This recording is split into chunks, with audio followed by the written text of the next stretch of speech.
Hello and welcome to another Euro Truck Simulator 2 stream.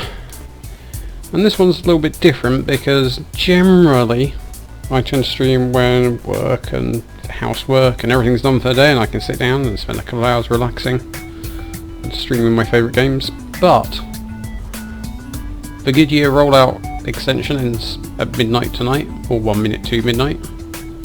I need to do 5 deliveries with Goodyear trailers.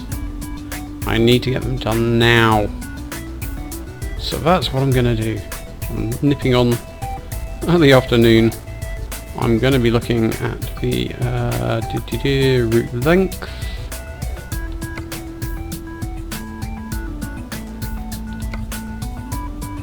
I'm looking for the shortest possible Goodyear ones.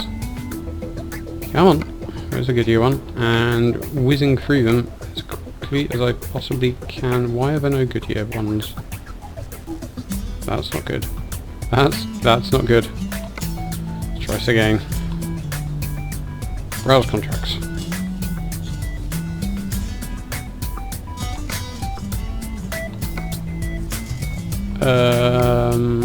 Okay.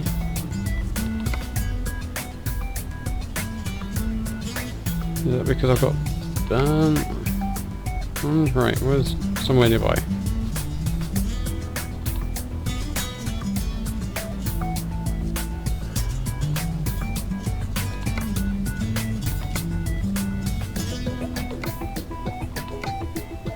Don't say I'm in the middle of nowhere with no ruddy contracts, because that would be bad.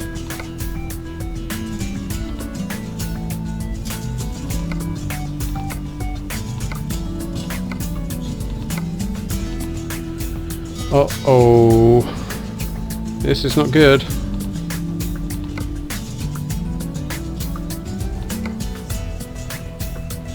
This is definitely not good.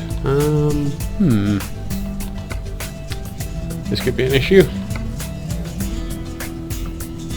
Yes, there's Dijon, Zurich. You think, you know, somewhere nearby we'd actually have some contracts going. Let's try going in by the job market. External contracts. Right, so we know there's nothing here. What about Toulouse? Nope. Lyon, nope. Bourges, nope. Nantes, nope. Well, this is a bit of a pickle. If there's no actual jobs to do, I'm gonna struggle to do anything. Right, let's try panicking. Let's try quick travelling to my garage in Cambridge, which will cost me a load of money.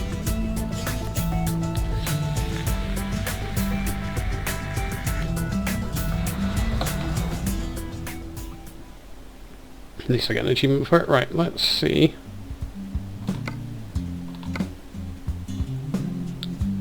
There we go, Goodyear. Thank God. Right.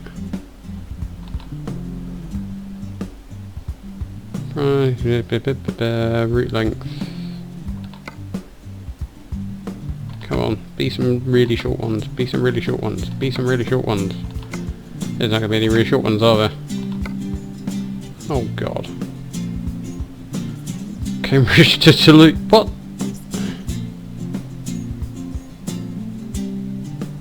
Brilliant. Okay, well, I've got to do 5 jobs in the next few hours as quickly as possible, so I guess I'll do this one.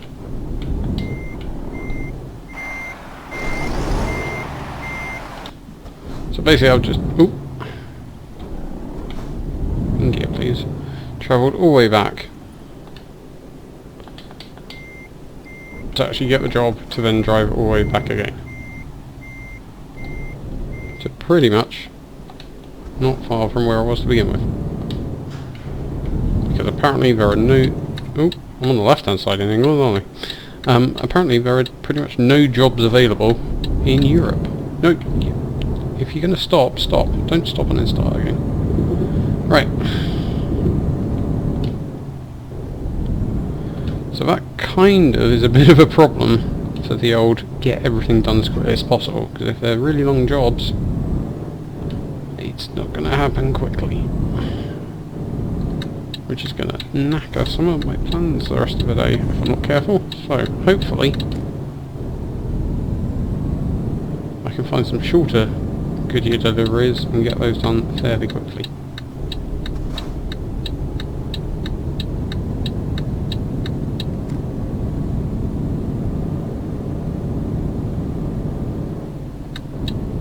I was kind of hoping there'd be some, you know, Cambridge to Birmingham ones or something. I mean, I know you have to have a couple of long distance skill points to enable them in the first place, but still.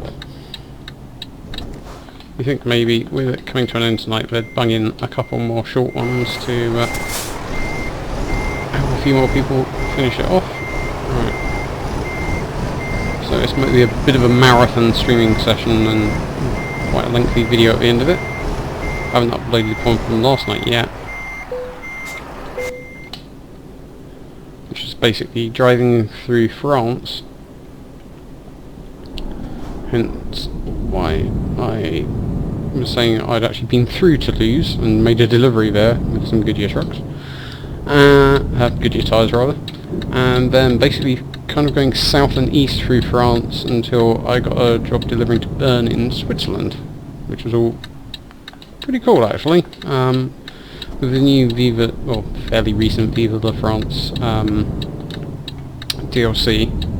It's all pretty nice. Oh, I'm going to oh god. Right, let's try this again, shall we? Nope, that's going the wrong way as well. It's all gone horribly wrong. And this one behind me now. I'm just going to sit in the middle of this junction now and weep. Is that okay? Can I do that? Right. Okay, let's get the driving sorted first, then do the talking.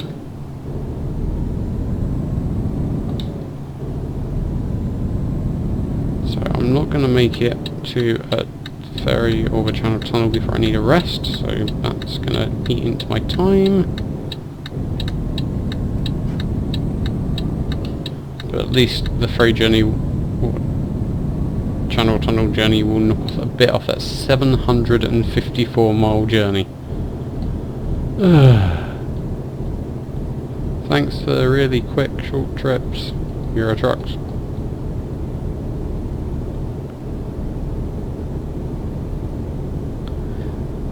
Yeah, it kind of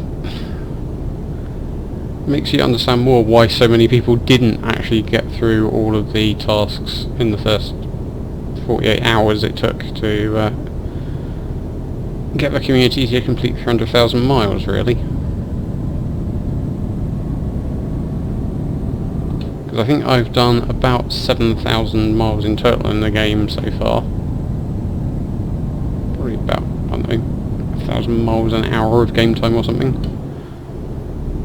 And if every Goodyear job is 749 miles, you'd be basically doubling that. And not everyone can afford to spend 7-8 hours in one weekend playing video games, sadly. So luckily I'm halfway through. So I'm hoping I can get this done probably in 2 to 3 hours. So there's a, yeah, see, he's bored already. So there's a good chance you might end up watching periods of silence, because it's hard enough for me to be interesting for 30 seconds, let alone 3 hours.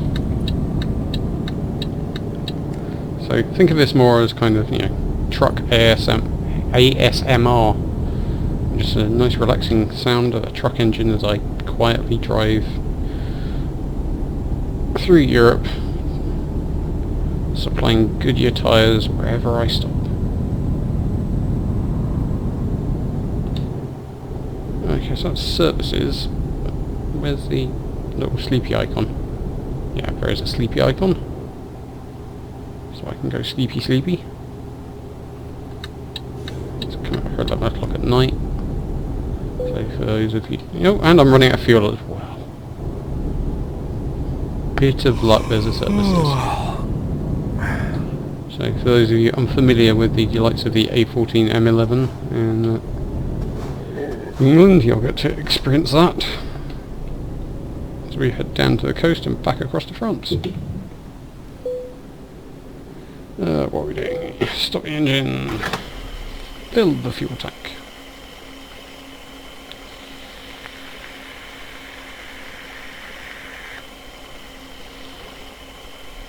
Keep filling the fuel tank.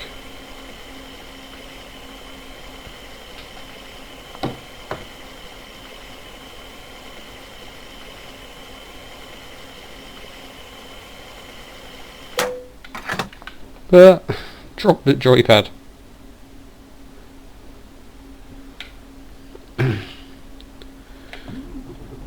Start engine. Try and pull away in 8th gear, which isn't going to work particularly well.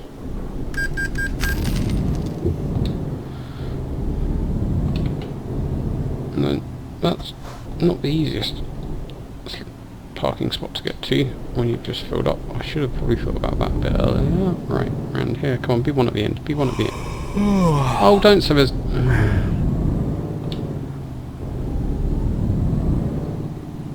Well, I would have gone on the in there, but there isn't anywhere. If I go in the wrong way, is it going to let me stop?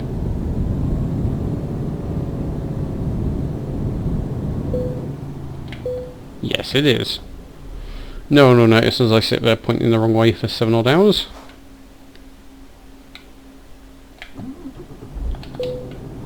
Right. Okay. As long as I can do this quick U-turn without getting into trouble, we're all good.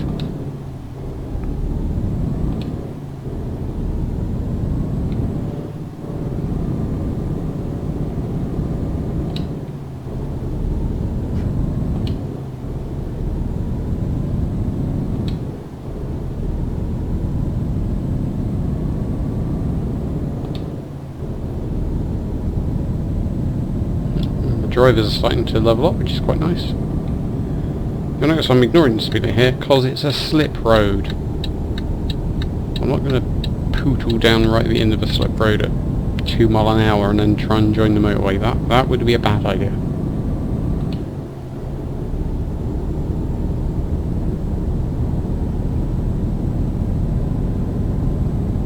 Right, so that rest stop will at least get me to the coast. It just depends, because if you go on the ferry, that obviously counts as a rest. If you're going by the tunnel, not so much. I didn't actually check, because Toulouse is quite far south. I'm assuming I'll be going through Dover, but I don't actually know. And I can't see on the sat-nav yet. Oh well, we'll find out soon enough.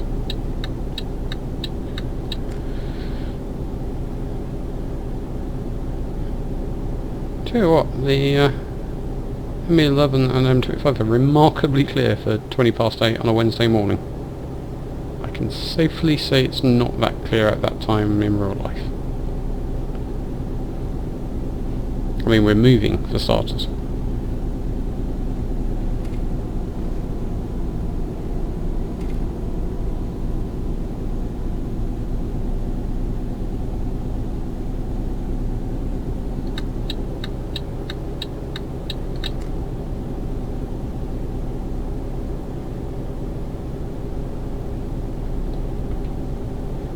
Cruise control on.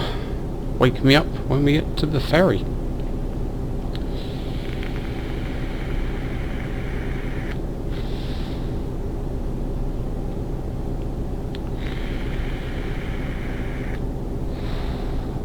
Of course, the other issue is going to be when I just looked, being sat in Bern in Switzerland at all the nearby towns for jobs, there didn't seem to be very many Goodyear ones appearing. So there is a good chance I'm going to drive all that way, drop everything off, then have to teleport back to England, find another one. And when they run out from Cambridge, I'm going to be a bit up the creek.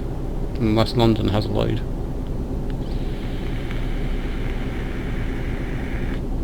Still, we'll see what we can do.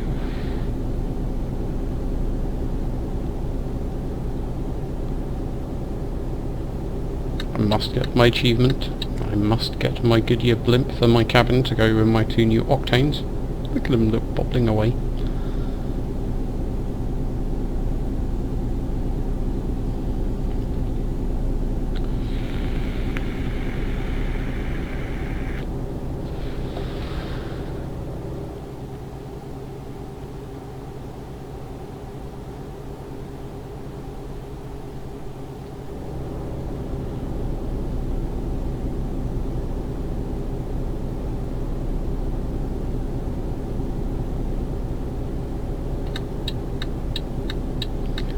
On to M2.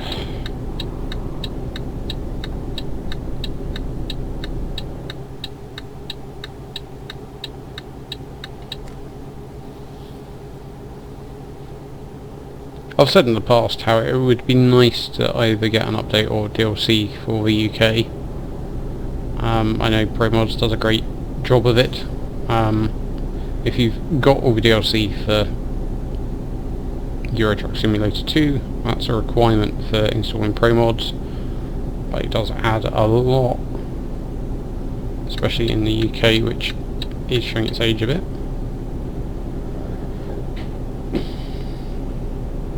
Just a few things like, you know, Dartford Crossing, Blue Water, would certainly liven up this journey, which I do an awful lot.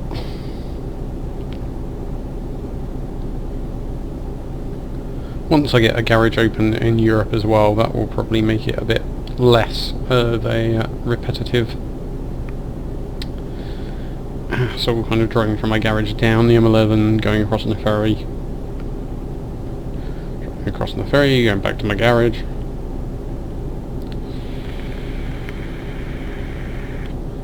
I can always base myself somewhere else in the UK, or possibly in Europe.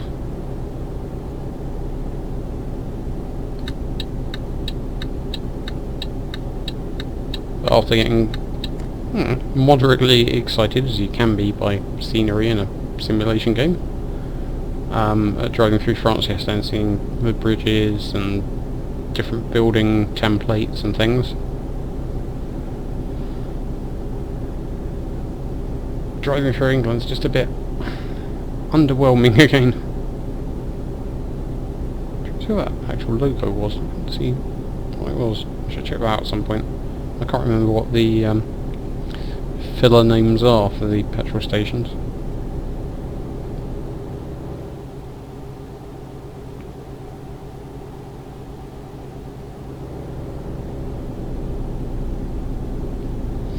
Also, actually, depending on what happens, and without going into politics and things like that, there is a chance that some of the other ports in the Kent coast are going to be opening up for more freight. So the fact that you would normally have the turning for Sheerness and Sheppey down here, or slightly earlier, might actually become more important, as well as the port at Ramsgate.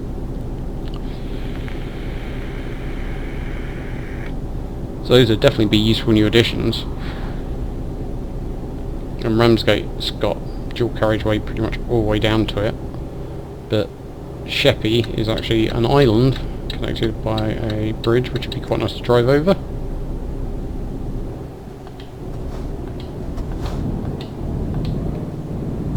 And not far from there you've still got the old sea forts that were used back in kind of, well, they date back to kind of pre-Napoleonic era, because the River Medway and the River Thames are obviously major routes for invaders. The Dutch actually came up the River Medway a long time ago and actually sank ships and stole some, but we're talking, you know, 500 odd years ago for that, because some of the forts and castles that are still in place, we're actually celebrating the anniversary of it not that long ago. But there are a lot of forts and fortifications alongside the Thames and the Medway, and Sheppey is still pretty much, the structure of it all is still intact and visible. Obviously I haven't been in there, but I've certainly walked along the outside of it and had a look around. So I'm quite interested in kind of a local Kent history. So that would be quite a nice little thing if they actually put that in. You can actually see from either around by Sheppey Fort, or if you're on the other side of the river on the Isle of Grain, you can actually see the Sea Fort as well, which has the official address of number 1 The Thames. And you can actually potentially walk out to it at low tide, although it's not advisable because you really don't want to get stuck out there, and it's not exactly a safe route to get out there. It's basically walking along a stone path in the middle of a river, surrounded by deep mud on either side. But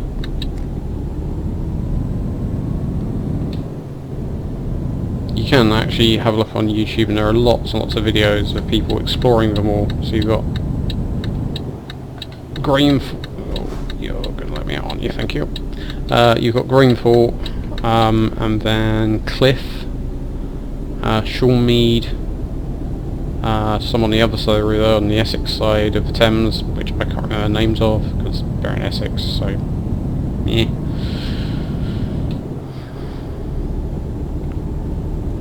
And a lot of the structures are still in place, but obviously Napoleonic World War One and World War II era stuff has all been ripped out, graffitied, etc.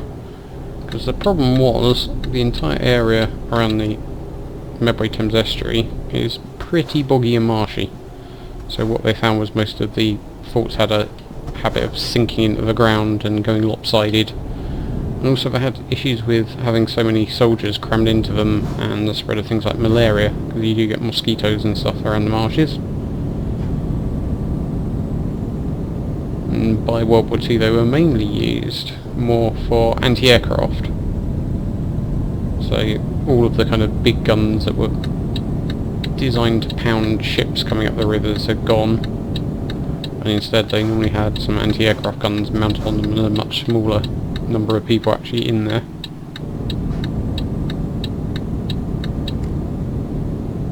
One interesting fact is outside Cliff Fort, because it's in a nature reserve, so you can actually walk round.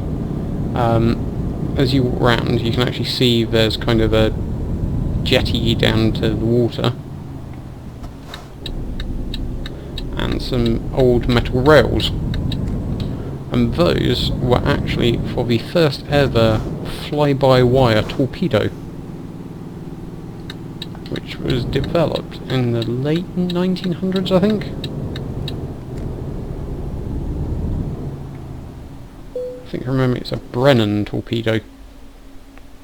So the idea was you had a control tower in Cliff Fort, and people could steer the torpedo towards the ship via the wire that was hanging out the back of it.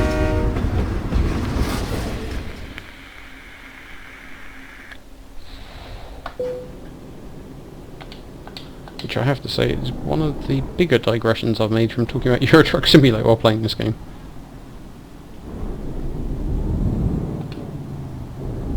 Yeah, it'd be nice to see a few more things like, you know, local details in there. Obviously, living in East Anglia, there's a few things around here I can think of, and growing up in Kent there's quite a lot of interesting things that, you know, just add a bit more flavour to it,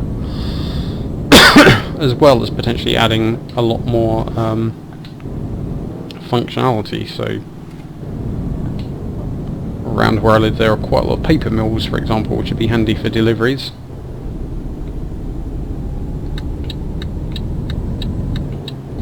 So you could get a lot of trucks obviously for delivering huge bales of new paper being produced when it's been recycled, etc., and also delivering the waste paper there.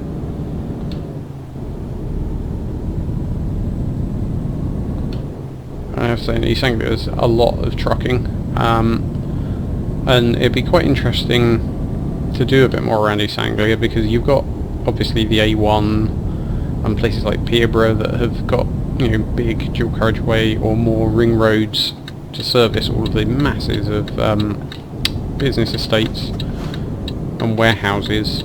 So for instance Peterborough has IKEA, is one of the big ones on the outskirts. There's an Amazon. You know, there's a lot of big haulage based businesses around here. Oh, that's the left hand side of the road. I'm on the right now because I'm in France. But also, before all of the bigger newer dual carriageways were in, a lot of the trucks used to have to go through kind of small market towns, and some still do. And there are a few smaller towns that would be quite interesting to feature and have to navigate through.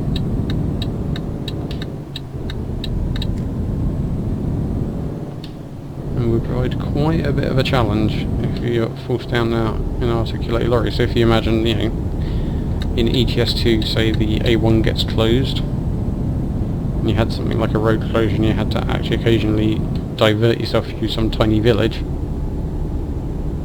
definitely be a bit of a new tricky challenge.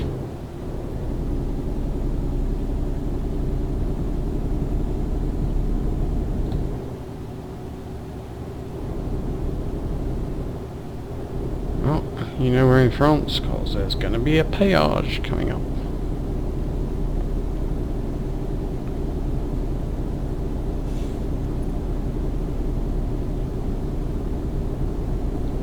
Okay, so the ferry didn't take that much off the actual journey. We've still got almost 12 hours to go. And 550 miles.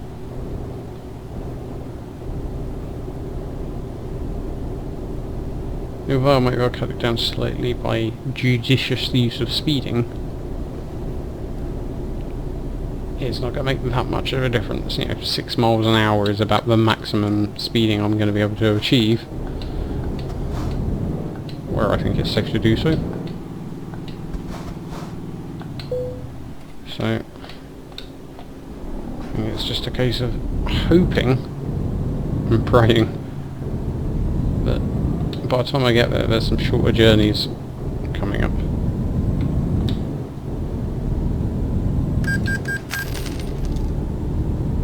On the plus side, at least doing the long ones, I will still be getting lots and lots of lovely monies. Right, so you close that off. You're not going to give way because you're a git. Right, everyone's going to slow down to be nosy. Ooh, that's unfortunate. Gonna need a few extra ratchet straps on that one to get it back up again.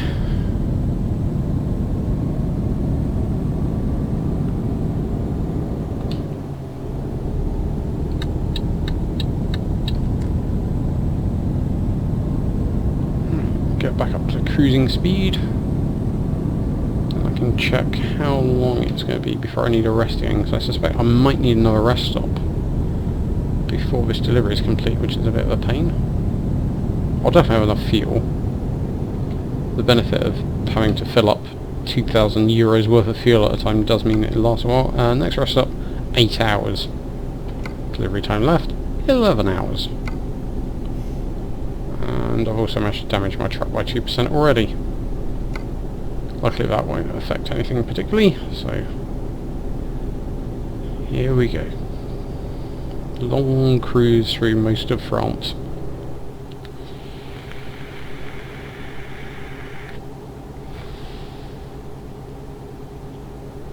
There we go, speeding by 1 mile an hour for a few seconds. That'll cut down the time.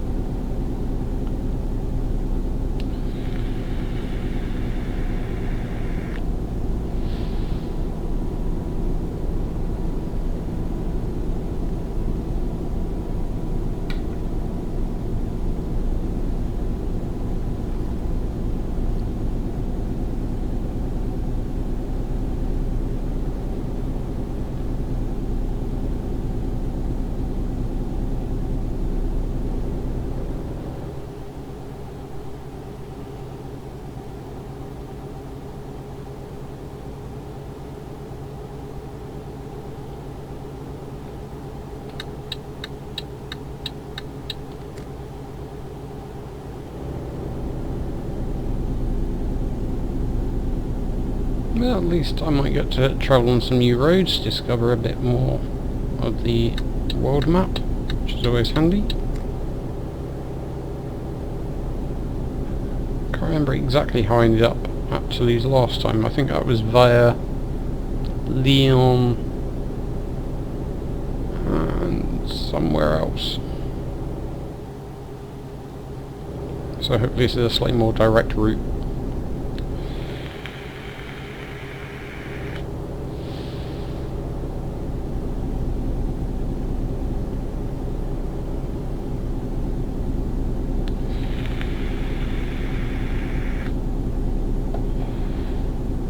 It's also a very important lesson in not leaving things to the last minute, if you can. I mean, the trouble I've had is that obviously I promised myself and anyone that happened to watch that I would stream every bit of this. I might start editing some of the repetitive motorway sections out in the future before I upload it to YouTube, just because otherwise you're going to see a lot of the same roads at times. It does make it a bit trickier sometimes to just jump on of an evening if you not really feel like streaming.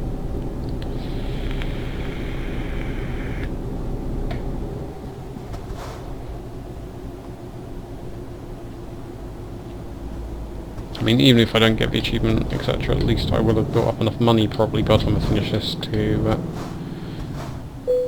start expanding my empire a bit more, so, you know, even if I didn't get the achievement and blimp, it would not be wasted time.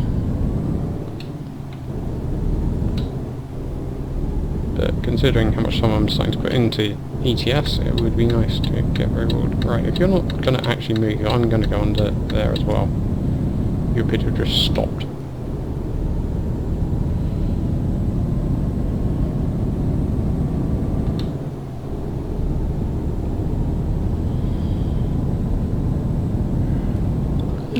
Off to Paris.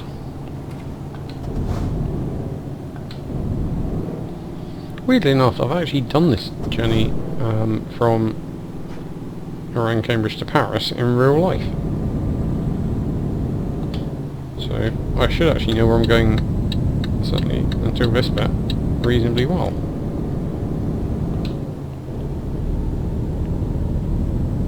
Except it was a little bit quicker because I was on 2 wheels.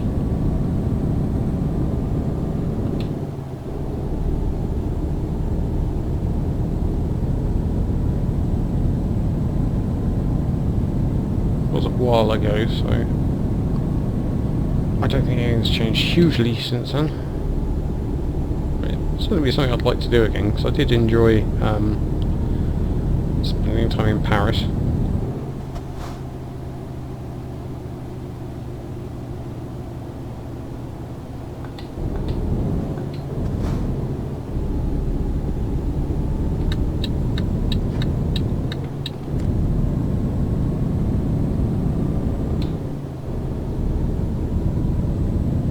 People, get out of the way. Got another 9 hours to go here.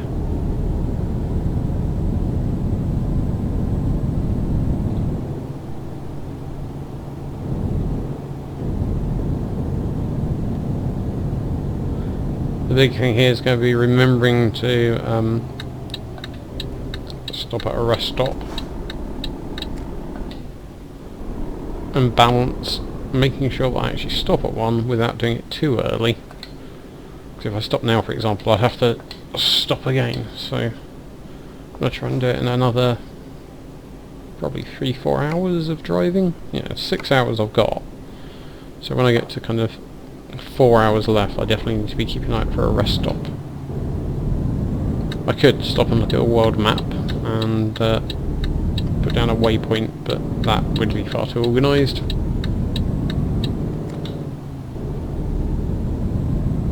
I don't know if I've been down here before, so this will be fun.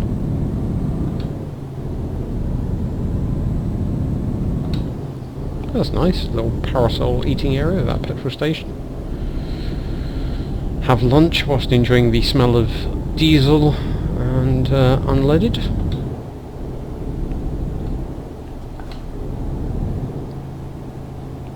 I've discovered Paris. Who knew it was there? No one until I found it. I've come down here in previous games, because I remember these roundabouts and kind of going through and around Paris at times.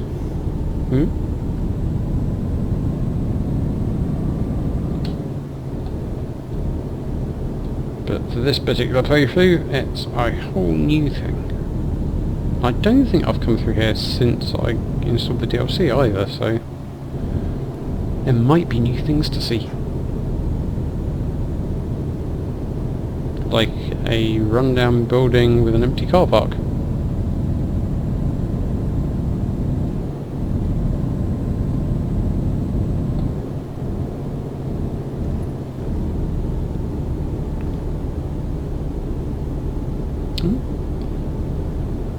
A lot of trains parked up.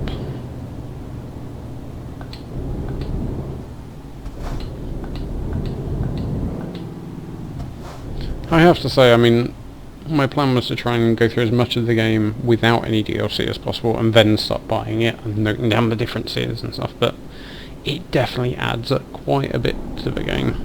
I mean, I know there are a lot of free mods that do a lot as well, and a lot of stuff you can find through the Steam Workshop pages, but I think I'd start with the official stuff first, and also because obviously if I do ever want to start using pro mods, I need all the latest official DLC installed. And it is quite nice to give a bit extra back to the developers as well. You know, a lot of people donate their time for free to create the mods, but obviously if you work at SCS, you know, it's your job, it's how you earn your living. And they did have quite a big sale recently, and I picked up the game, I think it was about $3.99, which obviously isn't a huge amount, it's quite a big bargain. So spending a bit extra to get some of the DLC while it was also on sale seemed worthwhile to save me cash, and also to send some towards the developers to keep them employed to making more games and more DLC and more content.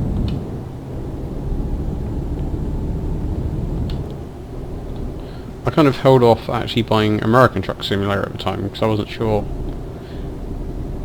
Even though I kind of knew what ETS was, I wasn't sure how much time I want to put into it, but I think next time there's a discount I probably will immediately pick it up, and as much of the DLC for that as I can afford as well, and just get the entire set of everything.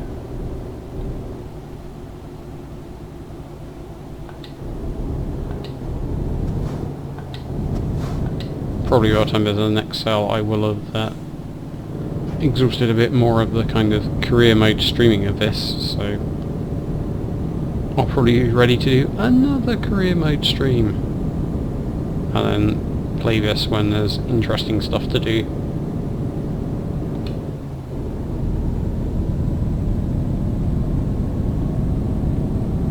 Again, I actually lived in America for a while, so I'm quite looking forward to seeing the bits that I know reasonably well, which is all around kind of Seattle, Bellingham, Vancouver, all of the Pacific Northwest area, and then also exploring places I've never been yet. I still need to go to kind of more the south of North America.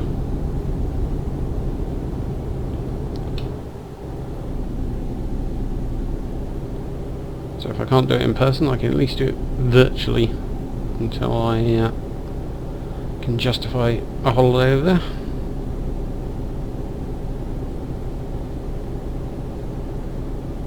Right.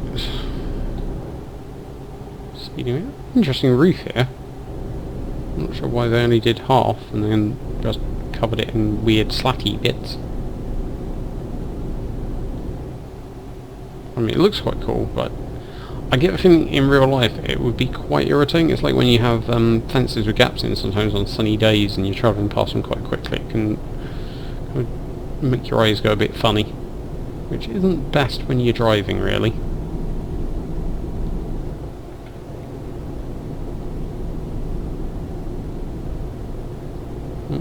Yep, you've stopped a rubberneck, haven't you?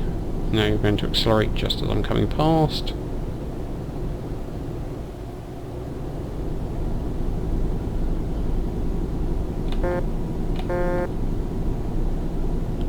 Imbecile. But as long as I don't have to turn off, that's fine. If I do have to turn off, I'm going to be driving straight through your little hatchback. As long as you understand that, it's fine.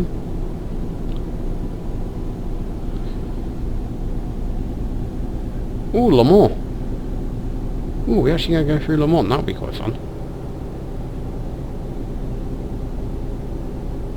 Haven't been there in game yet.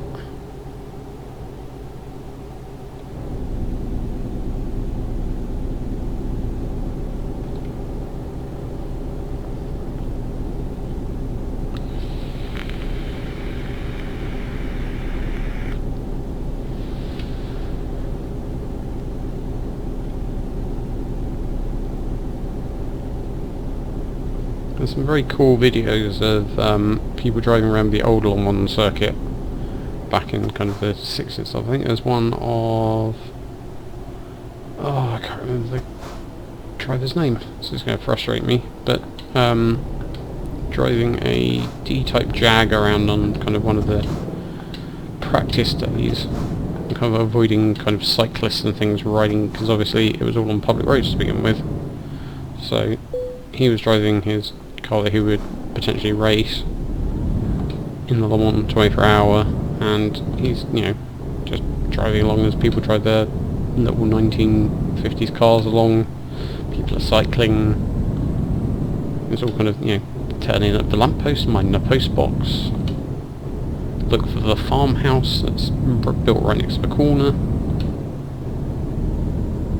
It's amazing to think that even in those days you were doing, you know, close to 200 mile an hour. Some of those cars with hazards that close, and, you know, no seat belts a lot of the time in the early days.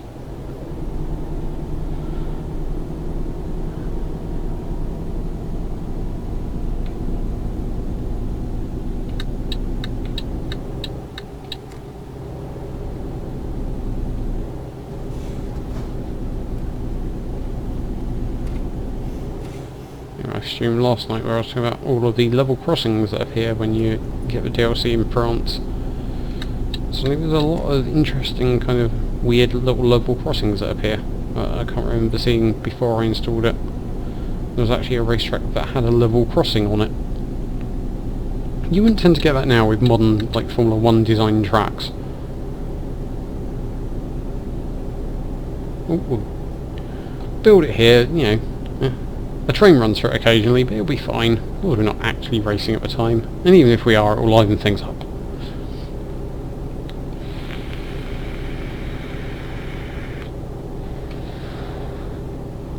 Essentially, racing in like the 1950s and 60s and 70s was a bit more like racing in GTA than in a modern sim.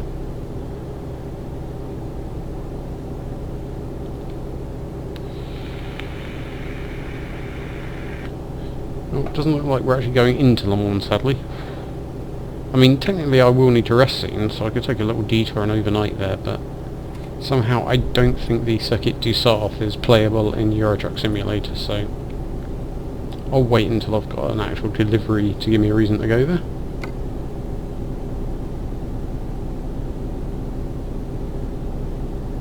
Right, remains 47 minutes. Time left 7 hours. That's not good. Oh, and I've also managed 1% damage on the trailer as well. Right, so next rest stop in the next 3 hours. So it's starting to get to the time I'm going to have to pull over again. I might leave it a little bit longer, just make use of the daylight while I can. Hopefully there should be a reasonable amount of rest stops coming up. I can't see any on the sat-nav at the moment.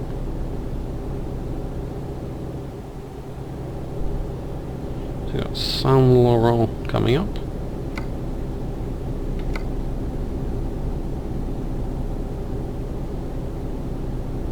I have to say, I think that's the fastest 2CV in the world.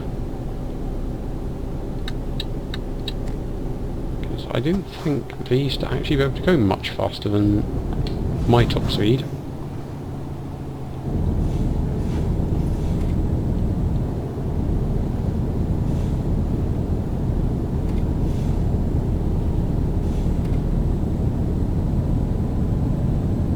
completely ignoring speed limits there.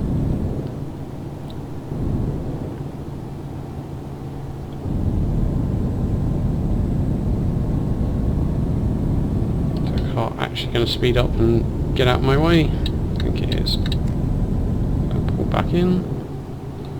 Cruise control back on.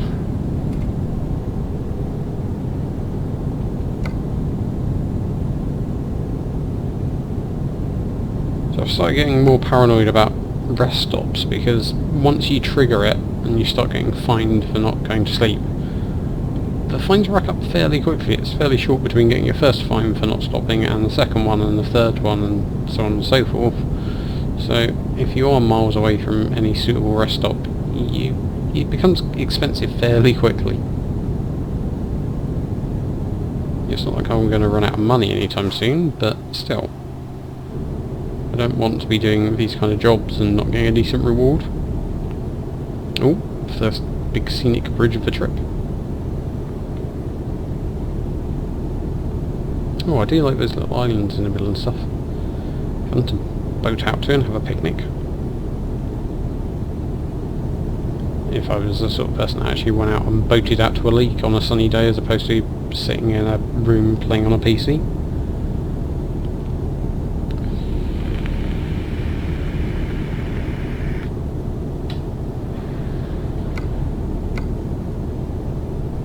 Right, so there's going to be places to potentially stop down near Bourget. Right, so we're heading towards bits I've already driven through.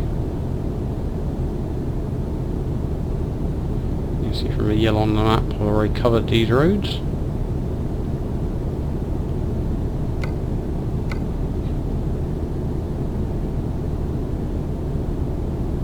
Et du Bois de Bailly. How long have I got? 2 hours. Ooh, yeah, why not? I'm going to stop here in plenty of time. I could probably go for another hour or so, but...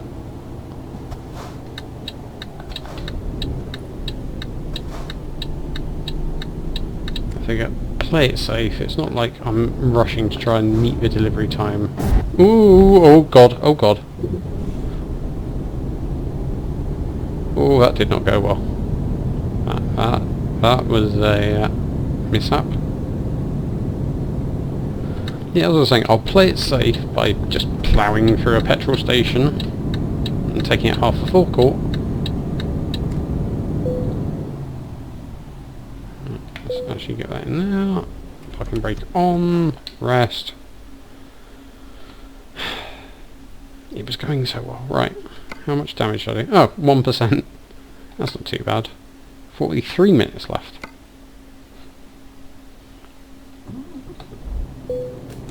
No, parking brake off. The lights are looking weirdly dim. Have I taken out one of the headlights or something? They look really dim for some reason. Oh well.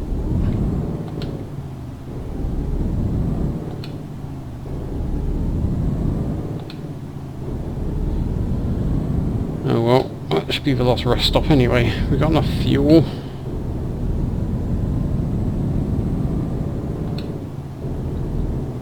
Annoyingly, all of the roads to leave the rest stops are always at an angle where you can't actually see if anything's coming. So, at least leaving them at night means you can see if headlights are coming and panic brake. Come on, be kind. There we go.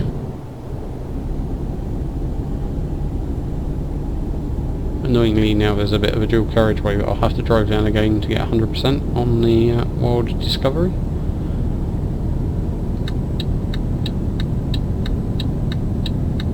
Just because I went around it by stopping at the services.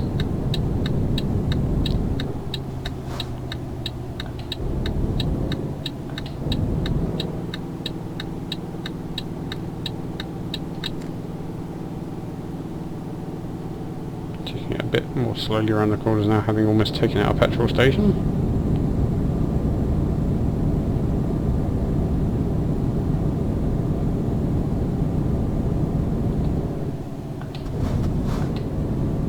Are we there yet?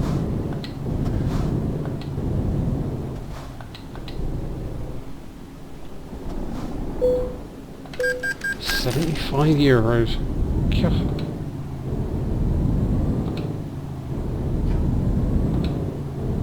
Well, at least that'll probably cover the repair cost of the lamppost. So, you know. And I should probably just be thankful I didn't actually topple my truck over. I'm pretty sure Goodyear won't be happy if one of their trailers ends up wedged in the side of a service station. On its side.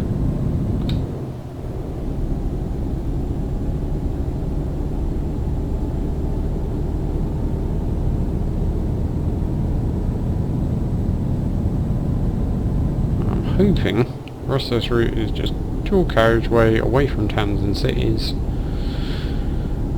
because time is faster when you're out on the open road than it is when you're in a built up area, so it should go a bit more quickly if it's all kind of big motorway miles rather than if I'm travelling through little towns.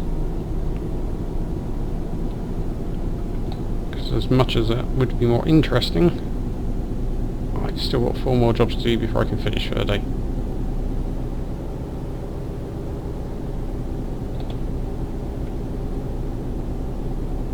Right, maximum speed, cruise control on. And also, if I'm travelling down roads I've been through before, just getting it done quickly is probably preferable.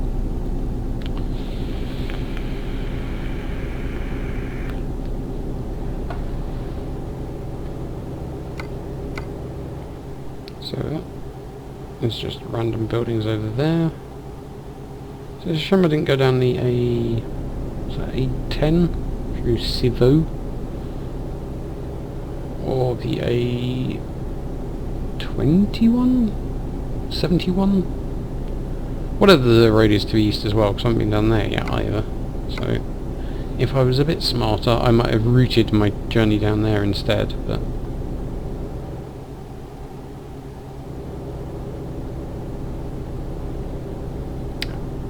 it's fine.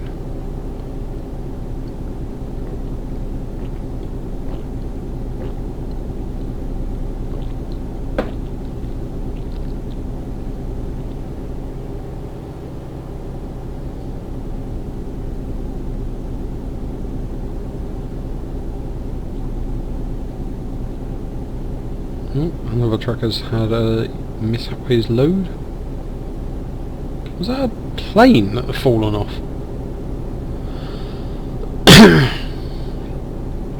If you're driving around with some kind of jet on the back of your lorry, you probably want to check that it's strapped down properly before you set off.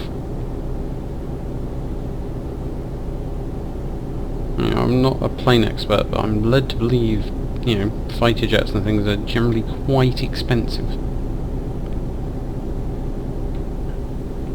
And probably quite hard to repair as well if it topples over. It's probably a bit trickier than Airfix and some super glue.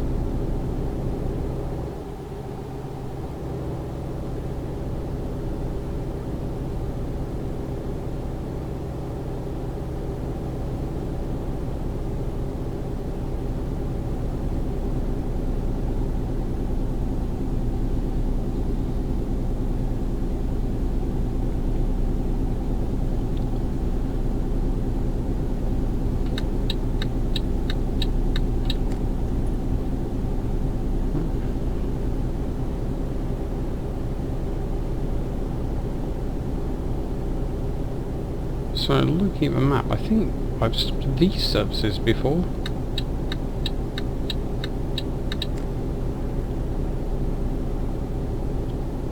Check see if any lampposts have been knocked over there, but I don't think so, so I was a bit more careful.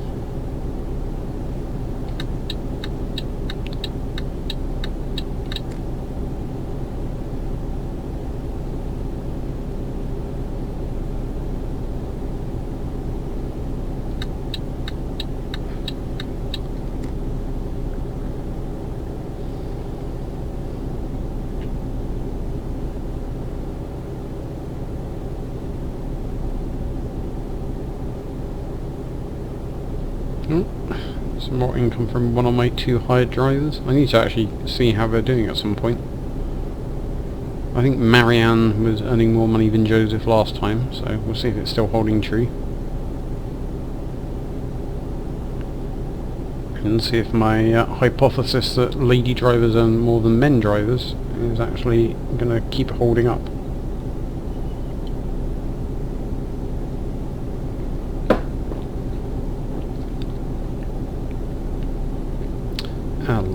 La Rochelle, Limoges, and I can't remember what the third one was. No, we're not too far away now, 180 miles.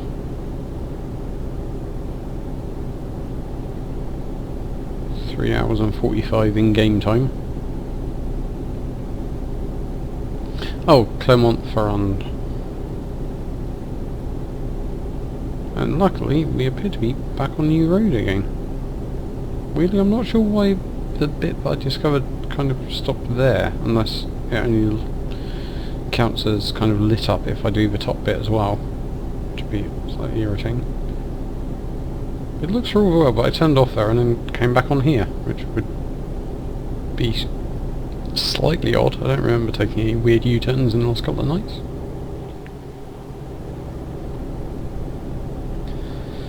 There was one bit a couple of nights ago where I decided to miss my turning and go on a massive detour, but I don't think it was in this area, so I must have turned off there, I think last night, to deliver something, and then it just has shown up as being covered in the sat-nav view. Another racing CV. I would say that 2CV is pulling away very quickly.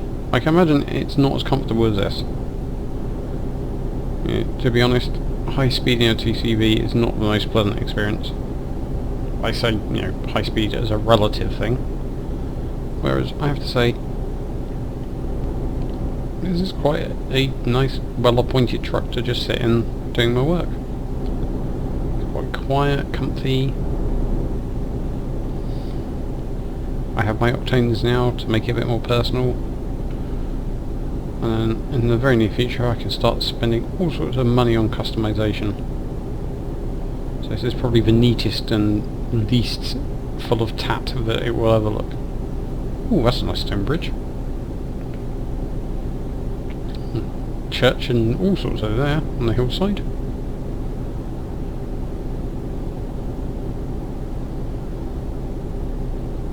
Limoges and Boisserie.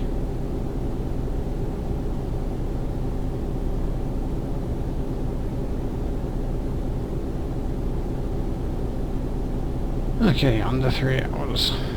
Now the fact it's 136 miles away suggests that I might have a bit of urban driving to do.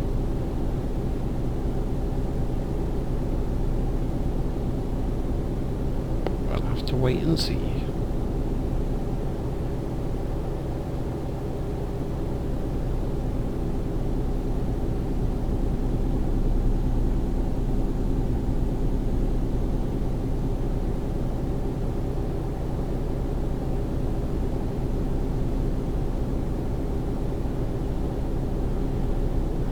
Toulouse is on the side. Yeah.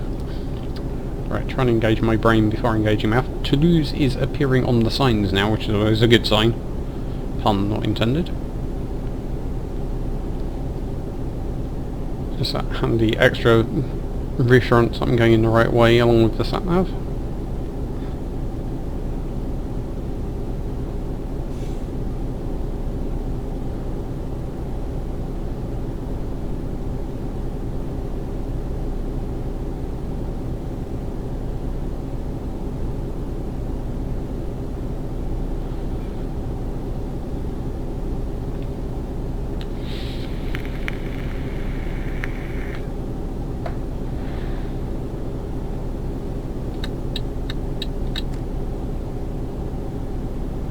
Just keep speeding for a little bit just to get past that coach. Hello.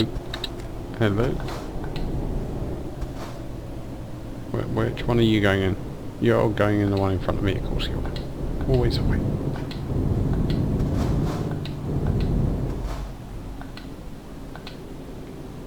Morning. Did I just sneak through behind him and not pay? No? Okay.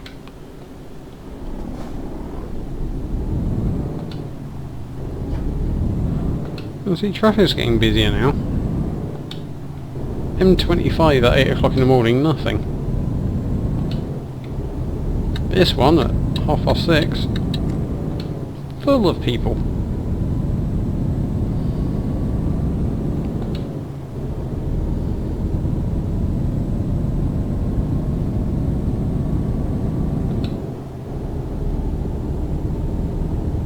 Which makes it both interesting and potentially frustrating if they get stuck behind a load of traffic.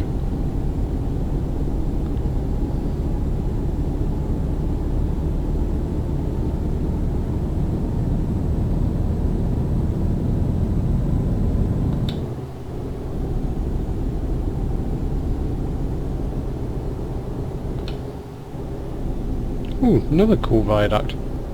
I have a feeling when I came down this way, I think it was actually in last night's stream, it was in the dark, so I didn't actually see that viaduct.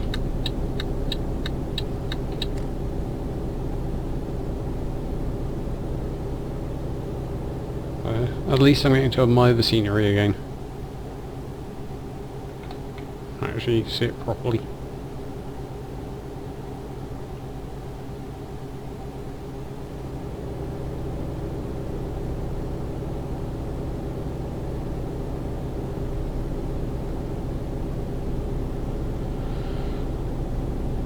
Where do you think you're going, pal?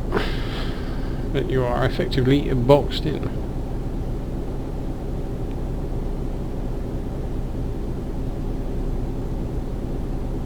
And if you accelerate, I can't pull in. So you're just making it worse.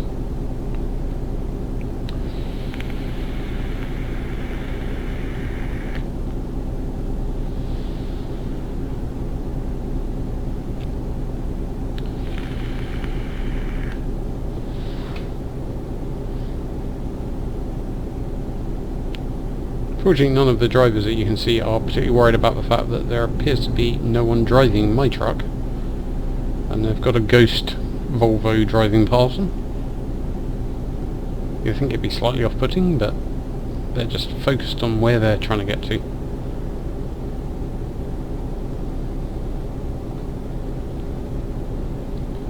Where's that? Jardin de Course something or other.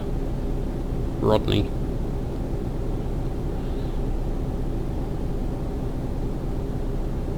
I probably should have worked on my pronunciation of foreign place names before starting to stream this game.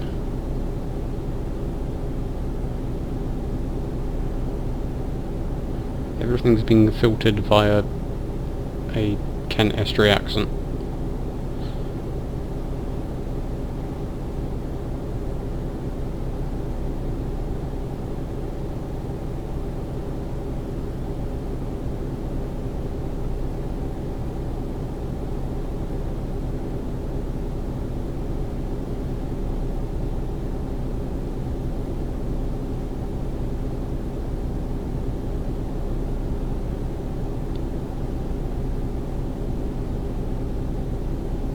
Doing that annoying thing of travelling only very slightly faster than that truck, but I don't really want to pull back in behind him and then have to pull back out again, so there's a good chance I'll just get stuck behind him.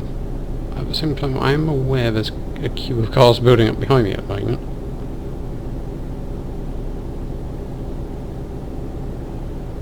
I mean, you kind of want something on the back just saying, sorry, I'm doing this as fast as I can.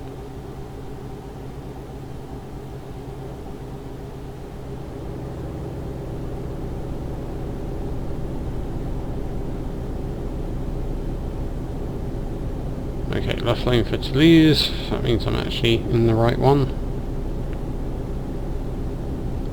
So I have to worry if I can't actually get all the way past this truck before the junction, which is always a relief. Especially if I've got a queue of cars behind me, so I can't actually slow down either.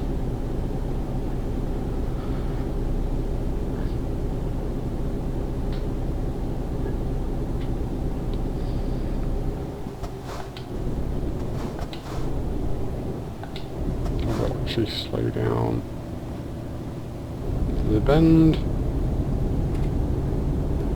I don't really want to damage my truck anymore.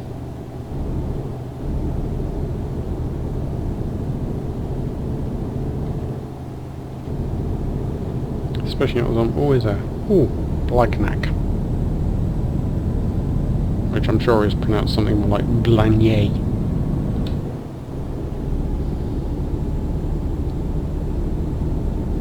Sadly, I'm not going to Blagnac.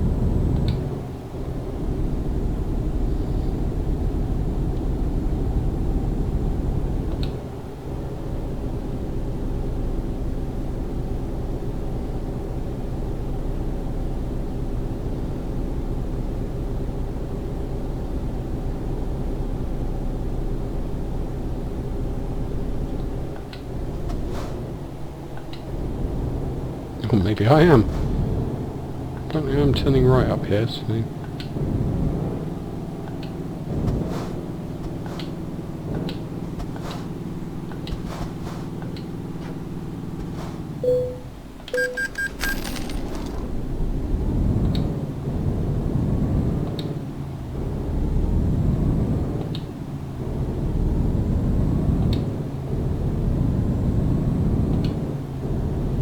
I could have been kind and let him pull in.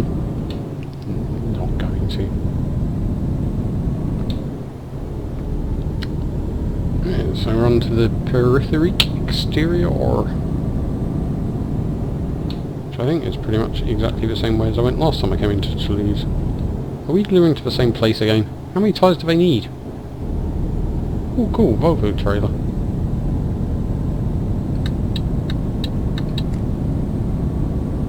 If I've got any spares, I can open it up and save some money. Come here. Give me your Volvo parts.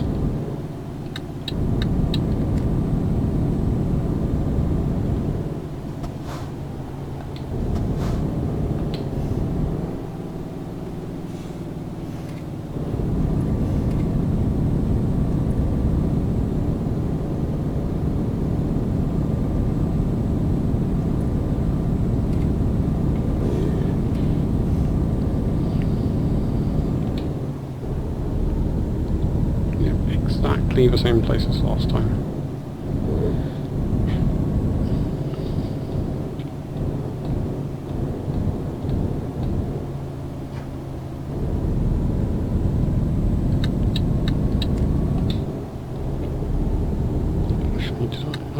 I think last time it was turning left, so I'll stay in the left lane.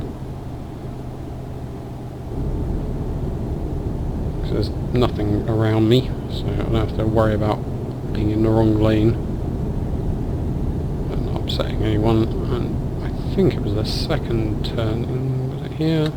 Ooh. Let's just sail across here quickly. There's nothing going. Yeah, it's turning here onto an industrial park. I remember this from last night. We're back. And I've stopped so I can't see the ruddy light. There we go.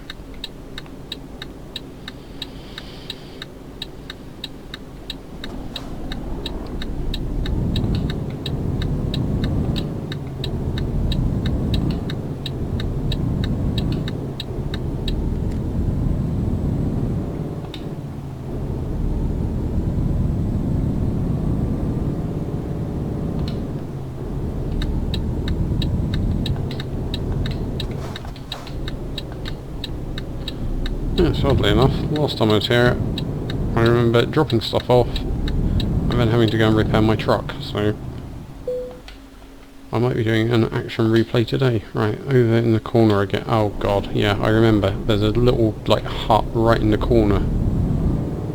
Yep, there it is. And a trailer that was in the way is still there. I remember this one. So, hopefully, I might do a better job of it this time.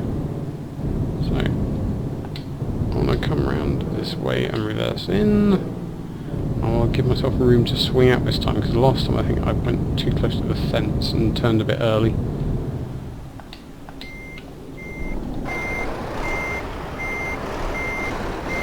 Ooh, I'm already turning a bit, so let's go this way a bit.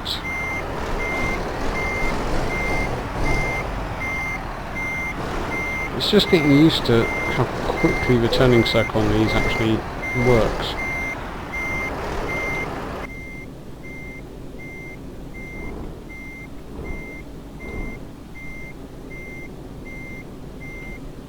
So I need to go that way now.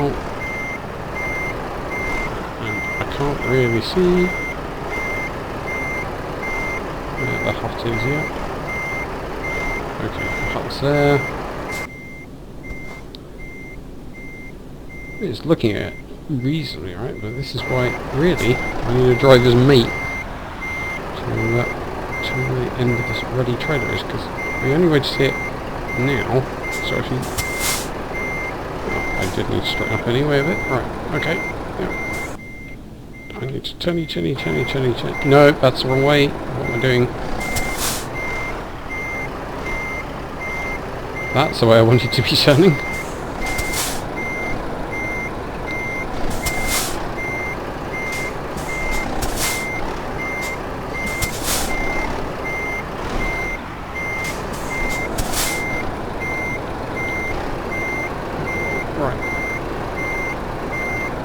Okay, so that hasn't gone perfectly. I'll be honest. I had the right idea, just not the right implementation, but hopefully, if I'm a bit cheeky and do a bit more grass cutting, there's just not enough room to straighten it out properly. Right, hopefully...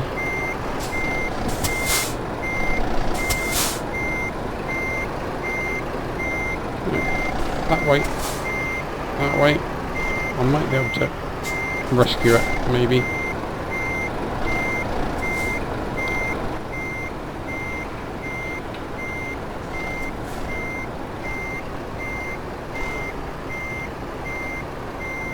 Ooh.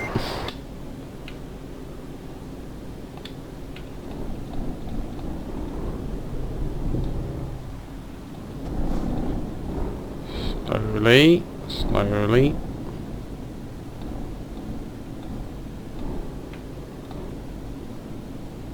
Yeah, if I was him, I wouldn't be staying so close to that fence. Not watching my shenanigans. That bloody building wasn't there.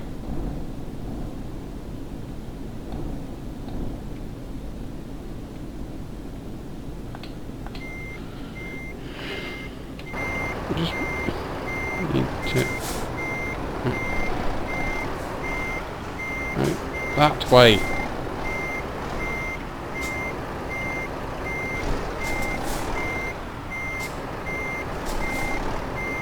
I'm just... It's one of those things that once you start messing it up, it's just destined to get worse and worse. Right. This is being sneakier. Hopefully, this will mean I can straighten up. Ha! And then, I know I said I was always going to do this in truck view, but... Goodyear challenge, man.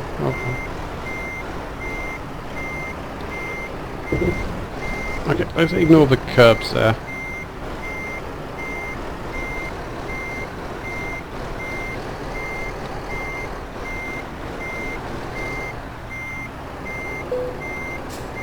Ha! Take that, Euro Truck Simulator.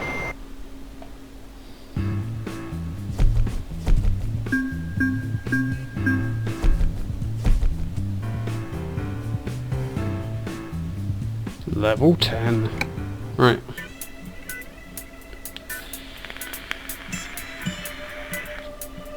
I'm going to put my money into... Ooh. Money, skill points into high value cargo this time. Just for a change. Right, 6 out of 10 done. Contracts. Come on. Goodyear, right. Those are both identical. Right, if I do, yeah, route length.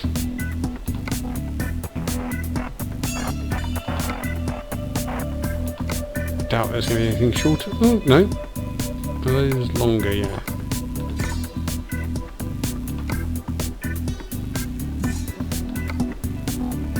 See, those ones are tempting, and I would like to go to Turing, so I'm in there, but that's a really short one, and that's what I need. Short, please.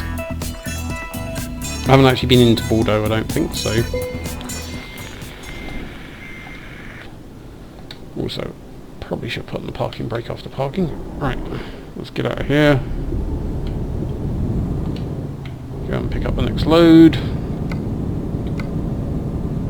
4% damage. I'm going to have to pay for a repair soon enough. But we'll try and ignore that for now.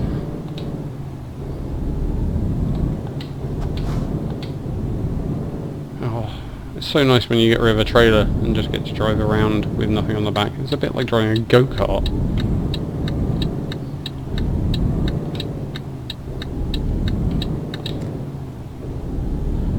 And I'm getting to see a new bit of Toulouse for the first time, so that'll be handy.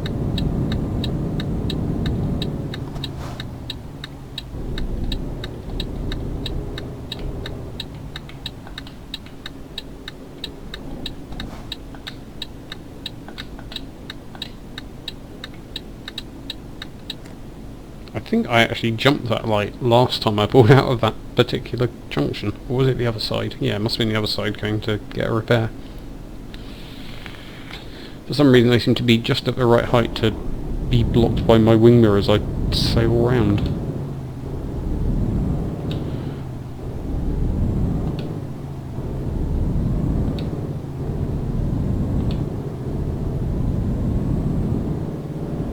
Let's keep it in 7th just to avoid any untoward speeding.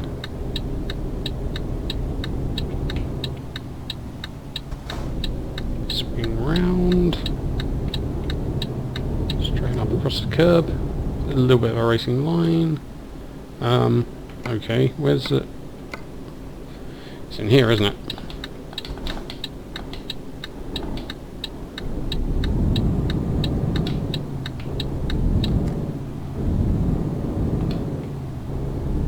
I've realised that potentially coming to an abrupt halt and blocking an entire lane of traffic is easier for me than driving past it and having to return, so...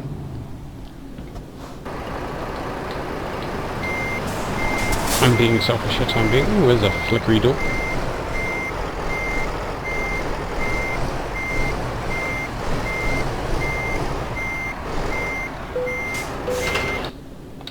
Right, first gear. I'm going to need to rest fairly soon.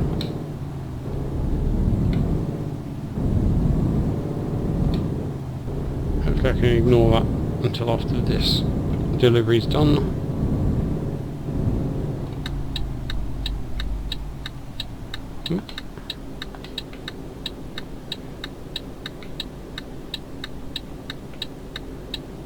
Okay, this road was empty 2 seconds ago. Where's everyone come from?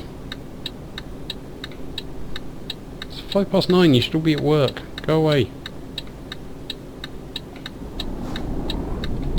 I think it's turning just before a roundabout. It's a bit of a pain as well, because if someone comes off the roundabout, I'm not going to get much chance to see them and react.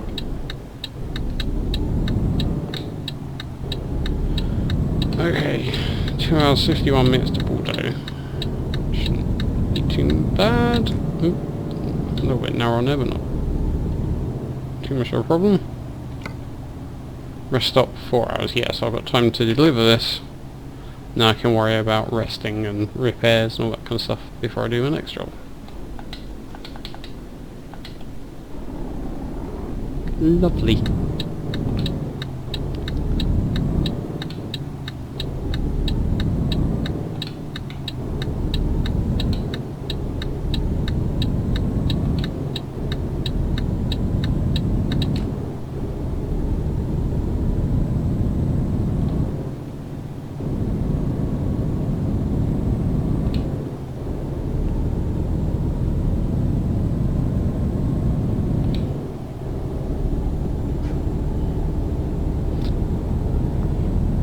Probably makes sense if I do buy my next garage in Europe to possibly invest in a left-hand drive truck as well, which might make life a little easier. Switching between always throws me a little bit, but as much as I'm used to driving on the left in real life and sitting on the right, and obviously, you know, I'm driving this quite happily around. despite sitting on the wrong side, is that thing of not having my virtual mirrors on, because it feels like a bit too much like cheating. It does make it a little bit more of a faff to keep looking across every 2 seconds. Keep an eye out for speed cameras. I mean, speeding through here is a bit redundant anyway, because I've got this chap in the way.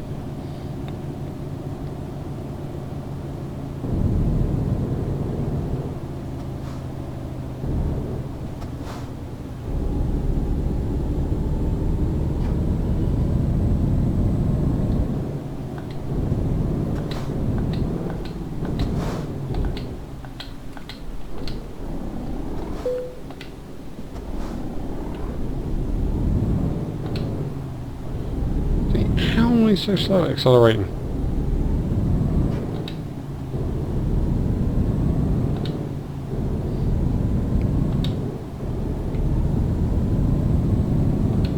Car's going to go past, then I should be able to make sure I'm safe on here. Lovely.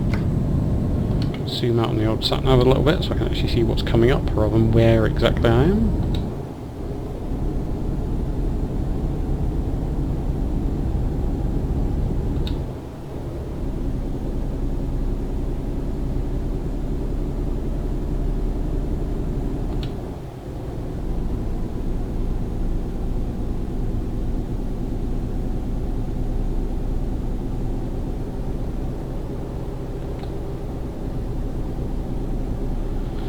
Cruise control on, and it's off to Bordeaux.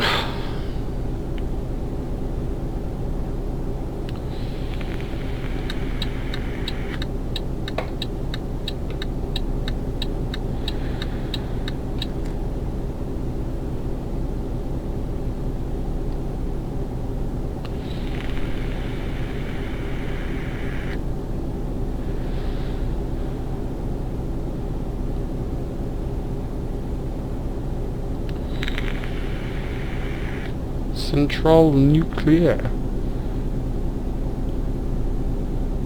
I know, my French is A, not very good, and B, not been used much for 20 years, but nuclear sounds potentially worrying.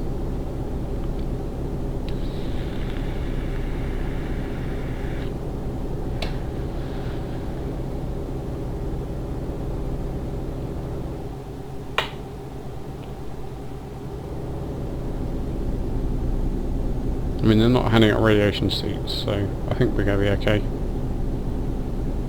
Also, what are those green, like, dustbin-y things? Those just to show that there's a junction there. And the end of the barrier.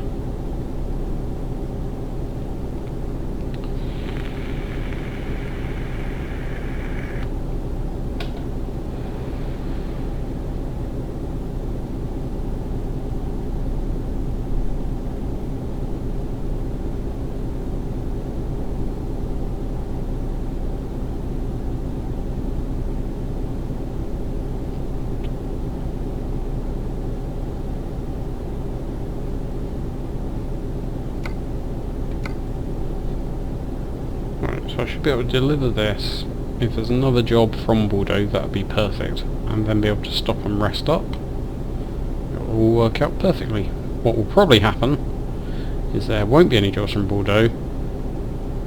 I'll end up having to rest somewhere on the way to my next job and then run out of time to pick it up.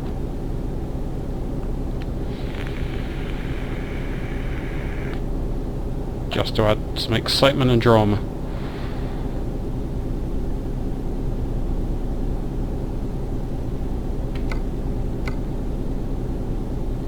That looks like a fairly straight run. Keep going down here. Fork to the left. And then I should be at my delivery.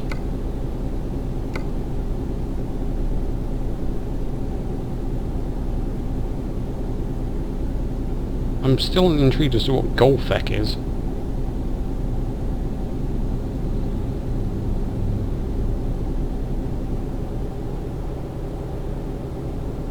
Looks like this might be just on the edge of Bordeaux. Hopefully it's close enough to trigger the discovery thing.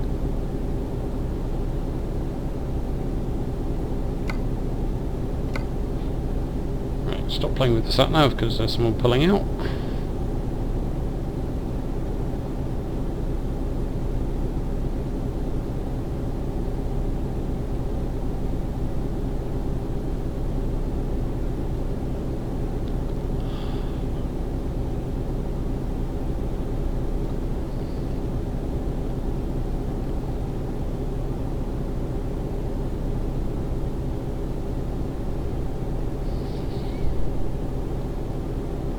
That rest stop is quite tempting.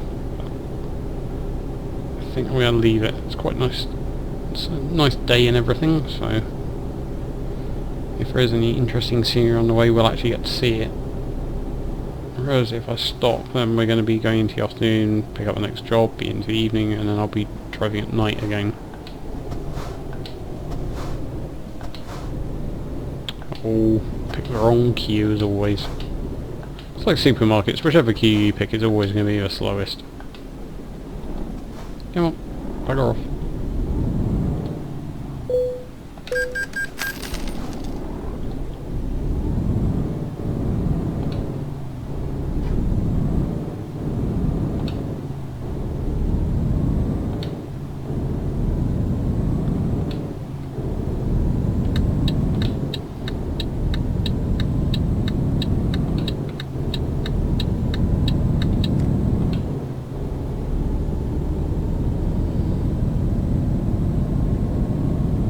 This is the bit where I need to turn off.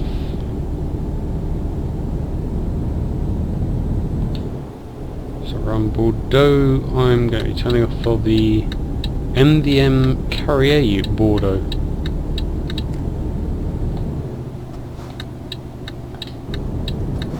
So there.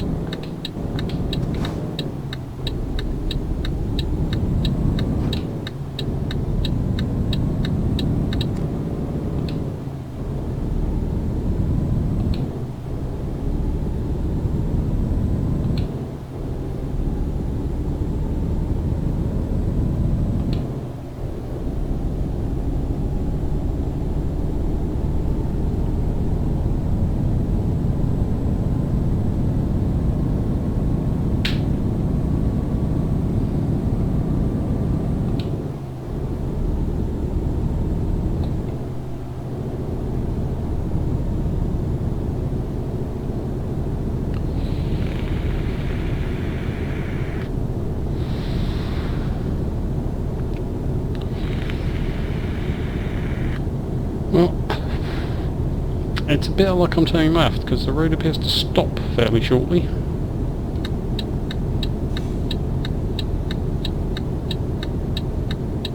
I might actually have to slow down a bit here. There we go. Oop. Kept it on the tarmac. I hope wherever this is has another Goodyear delivery going from it, because otherwise I'm going to be miles away from anything.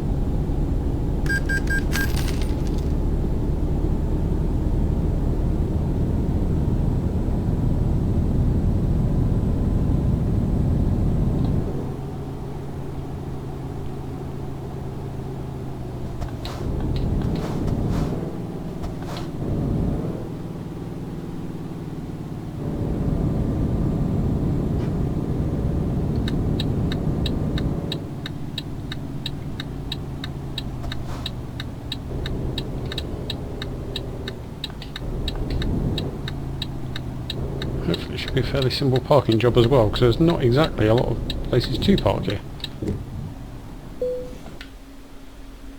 Come on then, where do you need... right, round the back. Okie dokie. I shall proceed to the unloading area.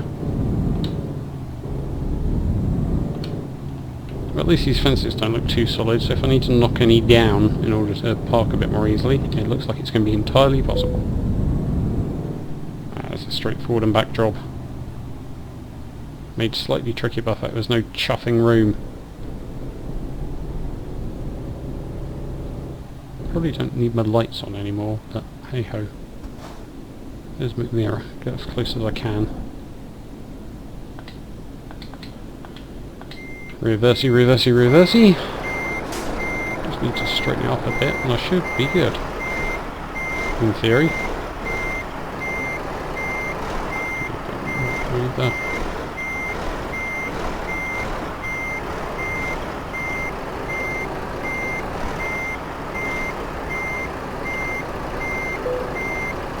Lovely. Oh, it's not the straightest, but at this point I'll take it. Right, another couple of those please.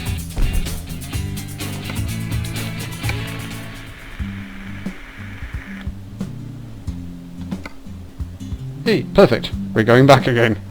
And there's a lot of time remaining. Which means I've got time to rest. Ooh, forgot the parking brake. Can I get out that way? Yes. Take the parking brake off again. Okie dokie.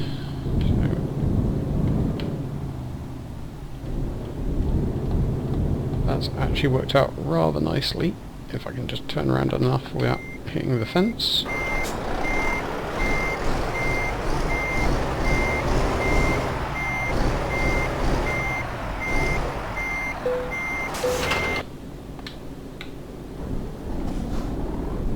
I'm even pointing the right way to pull away again. Perfect. And weirdly, the trailer I've just delivered has magically disappeared. Did they just move the trailer along a couple and then tell me to deliver it somewhere else? Is this some kind of big practical joke? So I'm going back the way I came. I know there are rest stops because I drove past them. Everything is turning out rather nicely. Which probably means something's about to go horrendously wrong.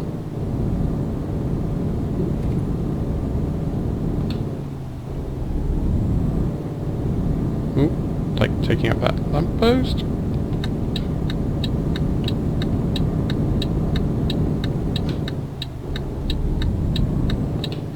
I have to say, when I think about investing in VR in the future, it would mean a lot less of trying to flick my head around in this game.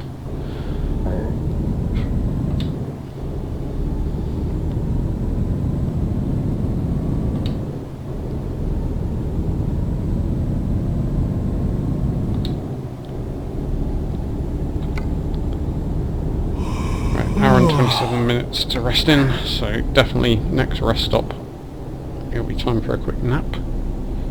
Ooh, horses in their paddock. There's a white one.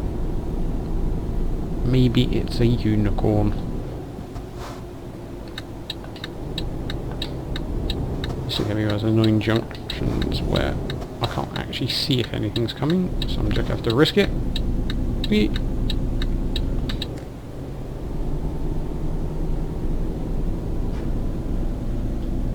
Well risked.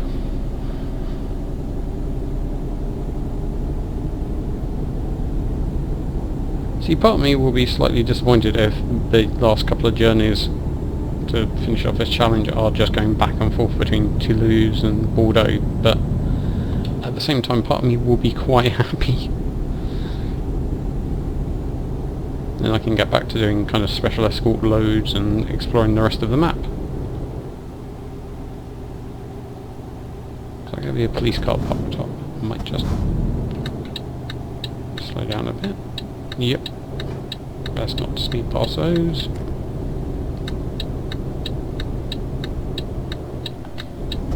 My rest indicator's turning red, so I definitely need to snooze as quickly as possible. And luckily, I see a rest stop. I'm hoping there's one on the other side of the road as well. You do tend to get them paired up, but occasionally you do find there's a rest stop on one side and nothing on the other. In real life, certainly.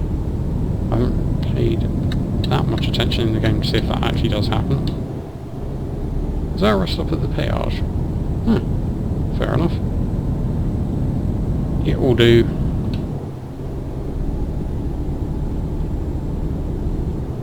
So presumably it's going to be somewhere over on the right hand side. So if I go on the right hand one,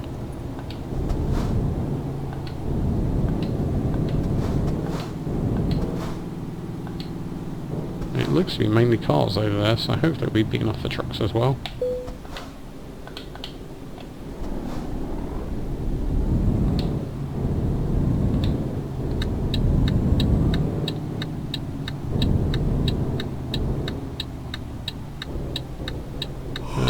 Is that a long bit for me, maybe?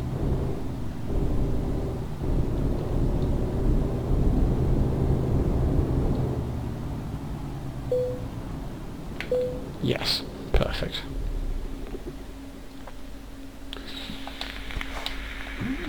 Not so much a rest stop, more a pit stop.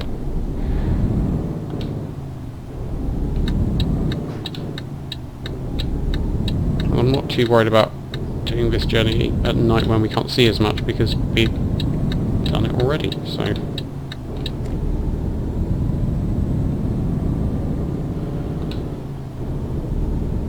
If you were paying attention earlier, you've already seen all of the scenery there is to see.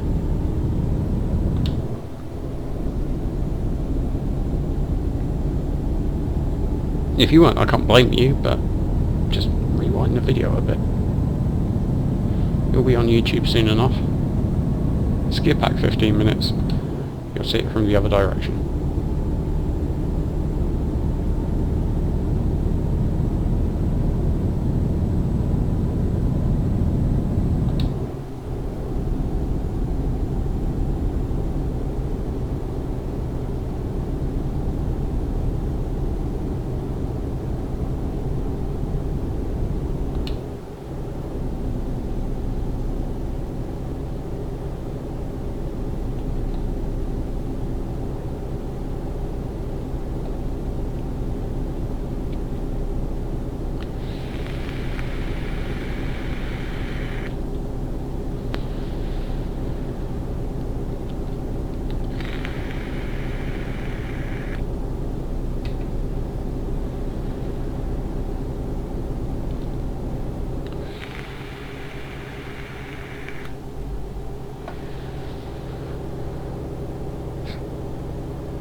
At least driving at night time in the game when it's actually daylight in real life means that I'm not quite feeling as tired as I sometimes do playing this late at night. When you're driving along in darkness and your driver starts yawning, it's quite relaxing, but also does tend to make you want to drift off as well. Which is, you know, a nice bit of atmosphere, but would make it even harder to complete this challenge in the time that's left, so I just need to stay awake, keep concentrating, get this done.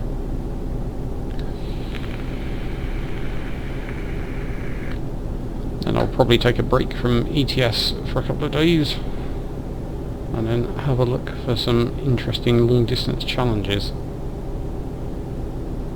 and start exploring Germany, Sweden, Denmark, all of that kind of area, because I haven't been up there yet.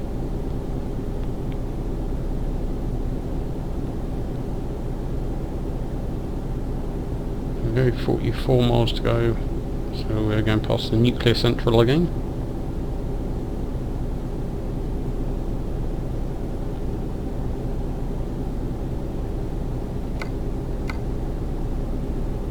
Which appears to be Golfek. A name I'll never get tired of saying.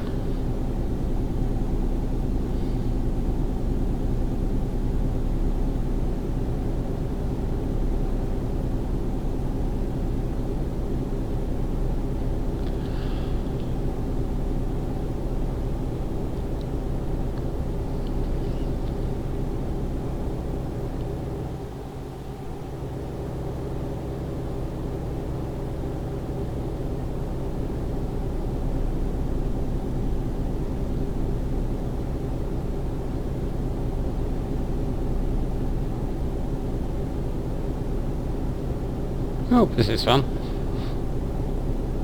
There's literally nothing going on.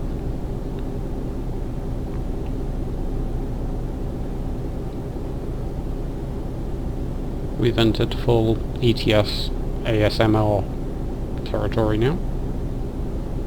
That's listening to the Volvo FH16 ticking over, what, 12?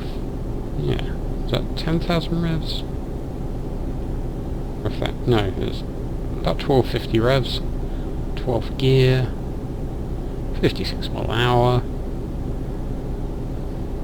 I think I'm going to need to upgrade the engine on this if I'm going to keep using it, or possibly have a look at buying a bigger, more powerful truck at some point.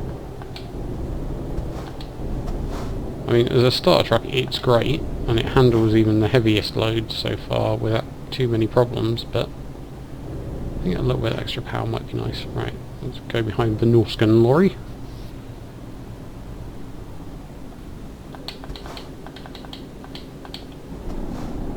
Click down over gears. That frantic clicking is me going through the sequential box on the controller.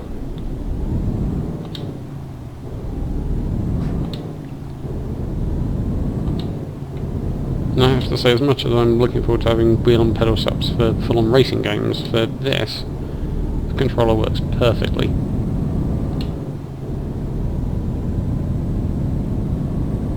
Right, is this the one, or is this gonna, yeah. That little side roady bit that's actually the bridge above just always puts me off slightly. Yeah, I have to say, I know you can play this with keyboard and mouse, and lots of people do, but I think a pad works really well for this. I think partly because I'm just used to pads, having been a console gamer mainly for the last 10 years plus. But it does mean you have that little bit more analog control over the steering.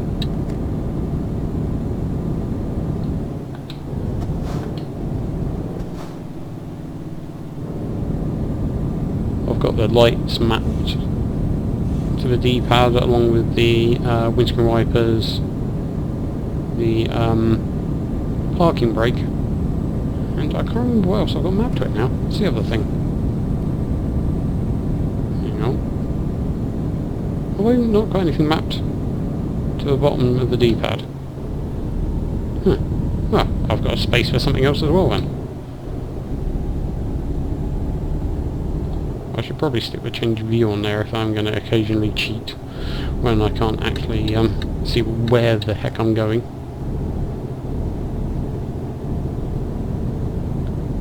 And then I can admire my truck as I'm driving along, which is always entertaining, as I invariably immediately come across a hairpin bend and plough straight into it while I'm trying to get my view back in the cab. Right, go back into Lewes, round the roundabout, it's back to exactly where we picked up our last load from.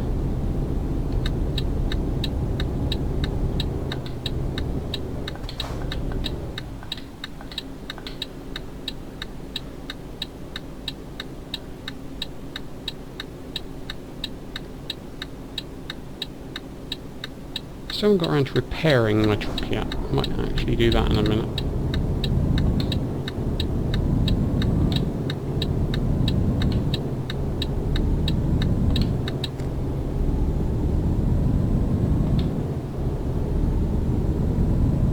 I don't really want to be on the last job, have an accident, and then have a knackered truck as well.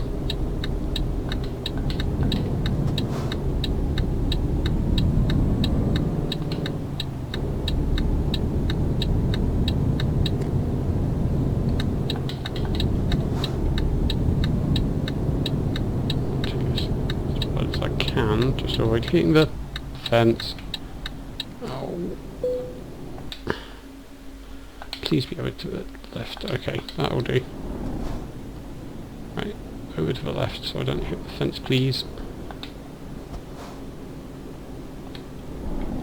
Am I going to get around that fence? Yes. There we go. Okay. We're in. Right, where am I meant to be sticking this? I should probably pay a little more attention there. I'm going to have to back it up, yes. Okay, slow it right down. possibly scare that chap that's sat on the pallets.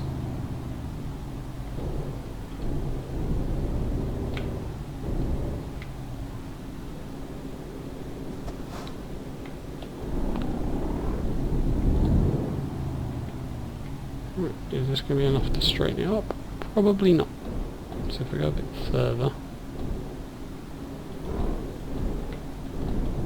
Right. So this time I've thought about this slightly, and I'm actually going to be going around the curve on the side I can see. Should make it a bit more easy. However, I don't know if I'm going to turn tight enough to actually get it round now. Oh, should do. Blimey. That is a tight radius. I need to straighten up now. Oh, gone. Crikey, I've actually gone too far. By a chuffing mile.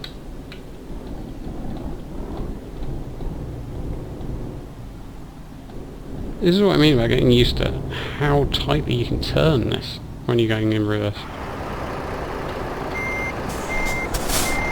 Right, so this time going this way. You really have to plan ahead to start straightening before the turn's finished. Because obviously by the time the truck actually responds, you're already going too far, which I have demonstrated perfectly there.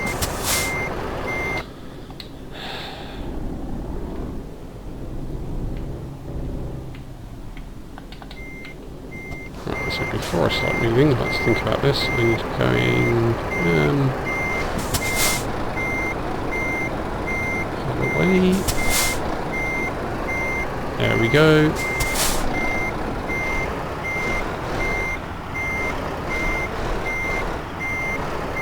Need to go a bit further that way.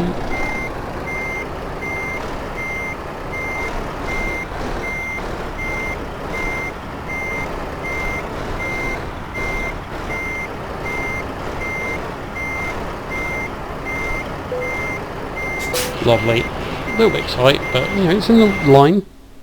Kind of. Just about, maybe.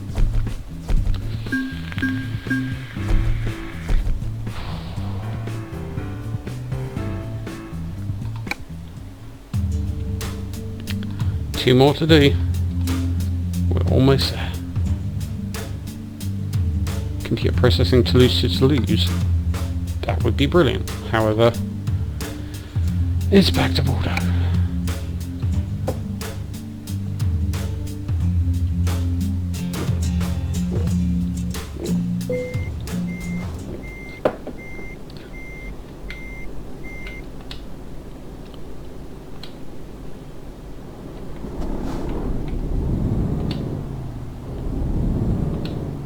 Is this going to be the business that's certainly of us to lose? I think it might be.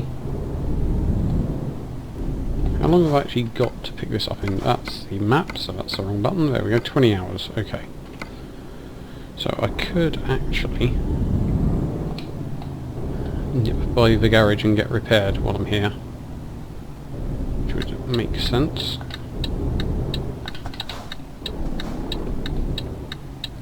Really can't see out of that entrance. You think, really, they'd just move the entrance further up the road.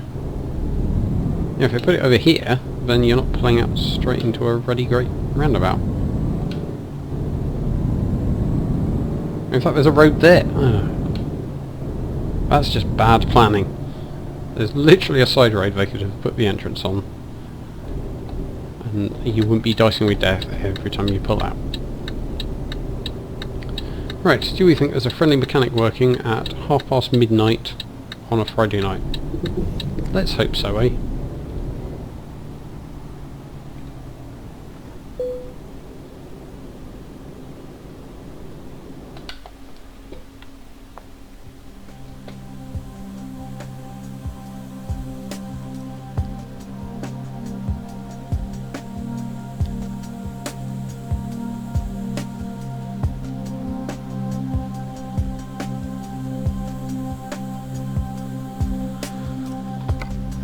Maintenance and repairs. Oh, it's only the wheels. That's relatively cheap and done. I'm really tempted to spend some money on my truck now. Could go for a Globetrotter cabin. A 6x2 chassis. Which will help definitely with the heavy cargo. Not so much with normal cargo. Or the bigger engine. 60 extra horsepower. And it is Euro 5, so, you know, still ecologically sound.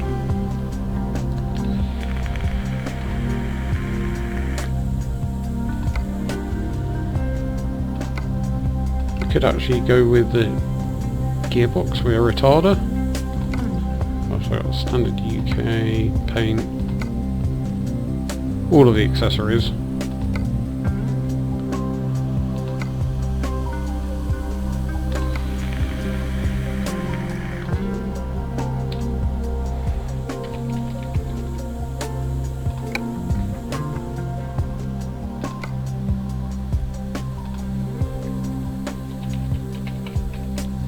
So I'm obviously putting my nickname in the driver's one, and then I'm actually going to credit my son as my co-driver. And I'm actually going to go with the engine.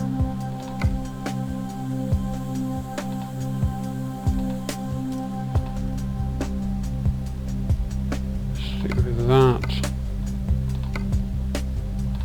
Yeah, I don't think I'll go with a Globetrotter cab necessarily.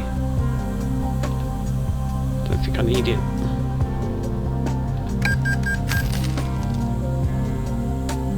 There we go.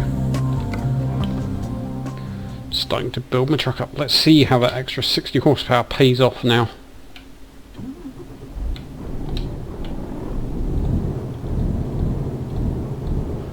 Also notice steering wheel's moved.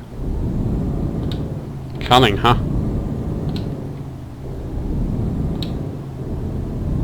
Same truck, different side.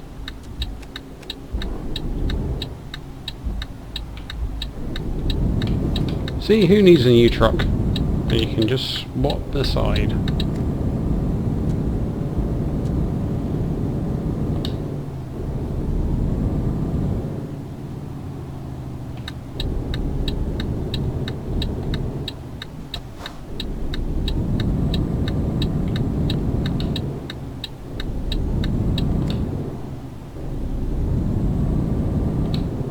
I just need to pay 11 grand and swap the steering wheel and all the transmission and gearbox and everything over when I go back to the UK. Simple. Oh, I can go in this way. There we go, around there. Cut that corner slightly because there's nothing coming.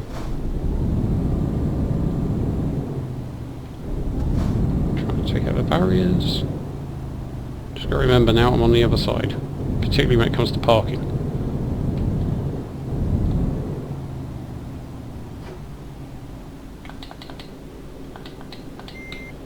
First thing I do, try and look out the wrong window. Brilliant.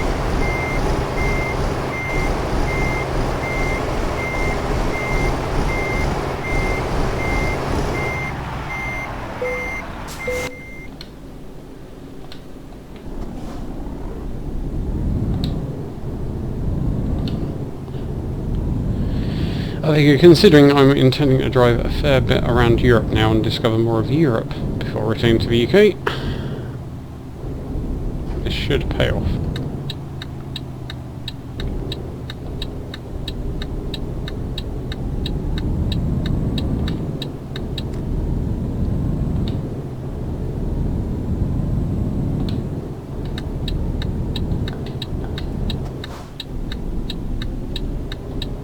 I've got to jump the lights here.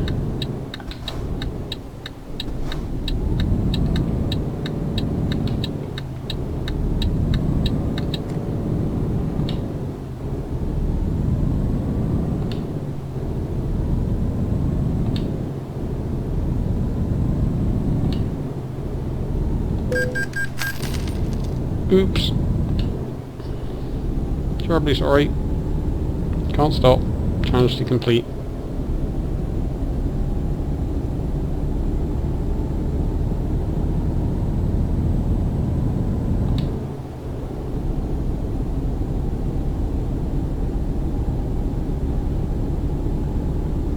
I want to see how fast I can go with my new engine.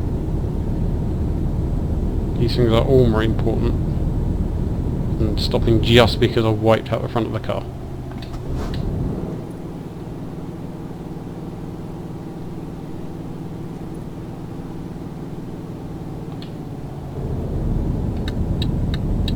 Ninth gears to top out at 50 mile an hour. I suspect it might be a little bit more now.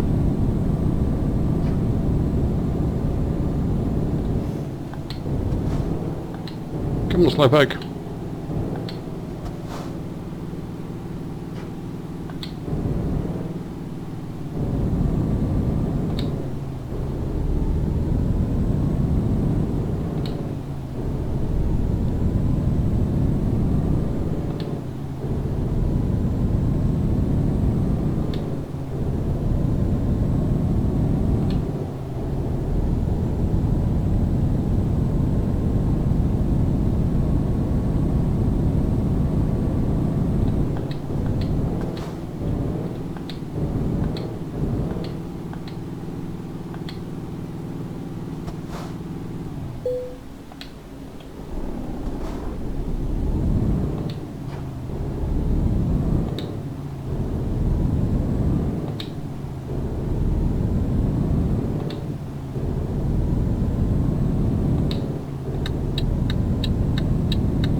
Ah, well, that'd be because it's got a retardery thing to stop it going too fast.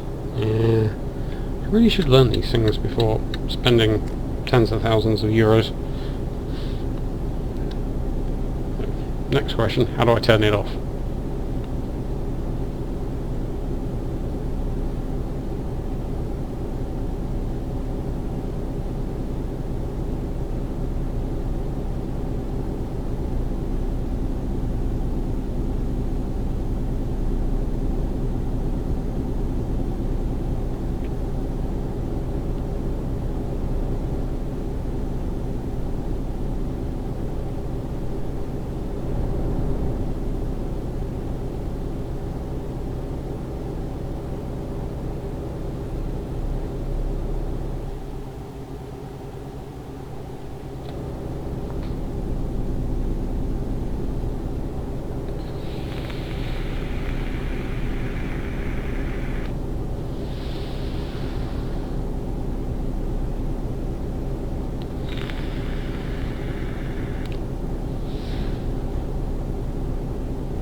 Well, I think the lesson here is, if you do want to complete the Goodyear challenge and you haven't started yet, get yourself to somewhere like Toulouse, get a job to Bordeaux, and just go back and forth 10 times.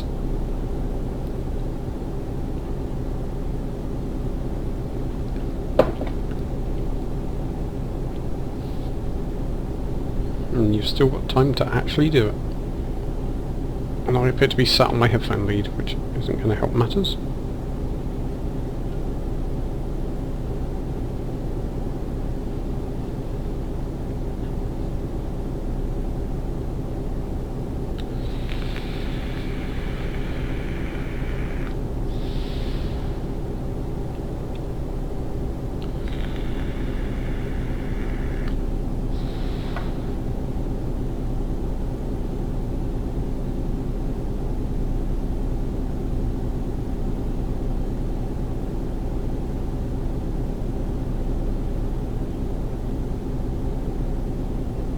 So the engine does sound a little quieter now.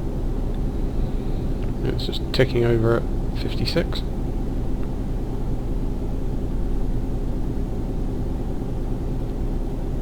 Still doing the same sort of reps, because I mean 60 horsepower isn't that much when you have 540 to start with. You know, it's a bit of an increase, but it's not massive.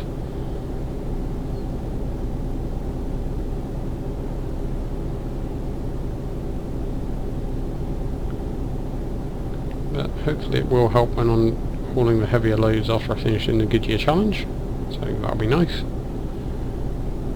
And also I've got a couple of extra wheels now, so that should help with the control over the heavy loads and not feeling like they're about to lift me off the ground on tight corners.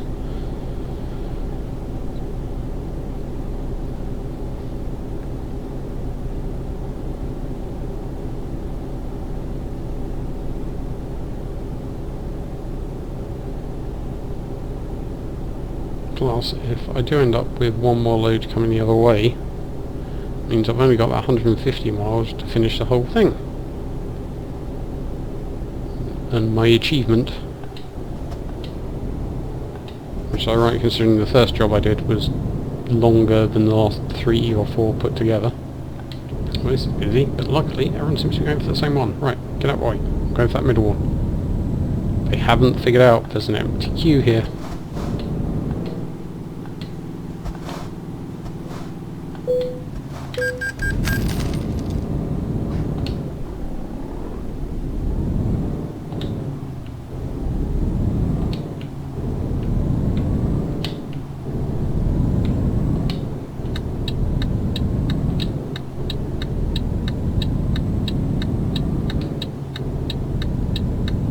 Thank you, Mr. Car Driver.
I'm going for it. Unbroken white line. Breaking the law.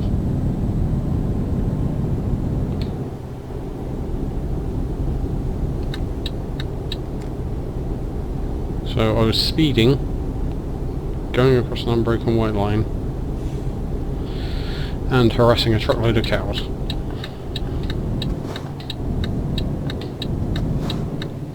This is what happens when I get sent up and down the same route repeatedly.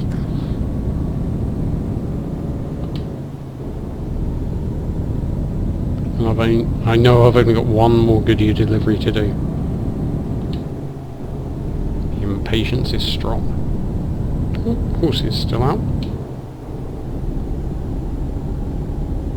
Maybe past horsey bedtime.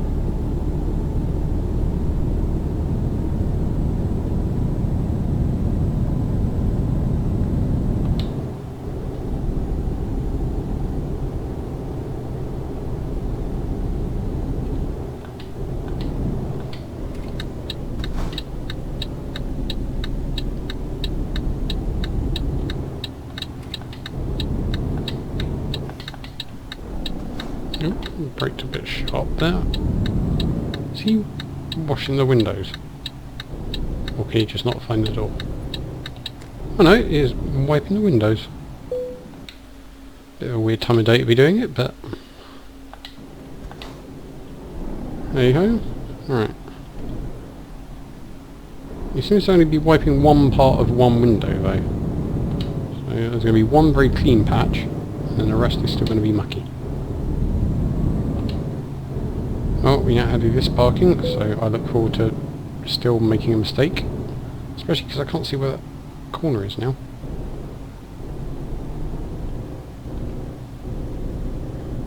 I mean, really, you need a driving position that's right in the middle, like a old McLaren or Jaguar or something. McLaren that had the seating position right in the middle.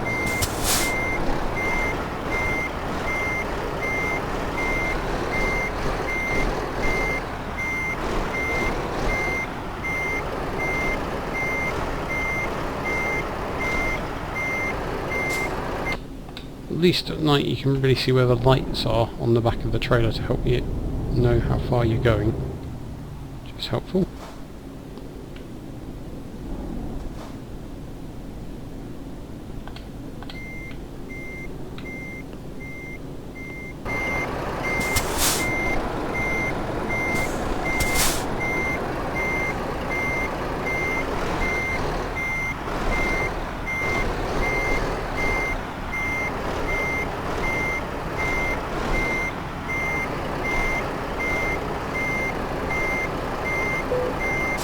Perfect. Done. Next.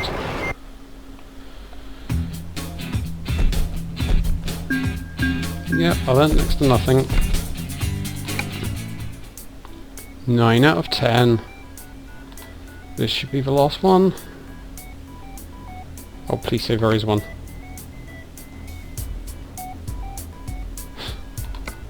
Guess where we are going?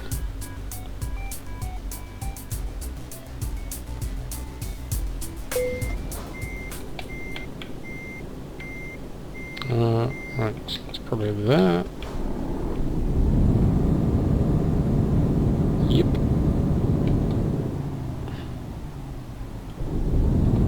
So the turning circle and everything is slightly different now. I've got the different chassis on,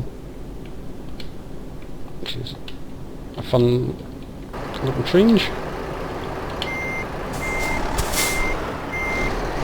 Oh, that's gone way... No, turn the other way, you donut.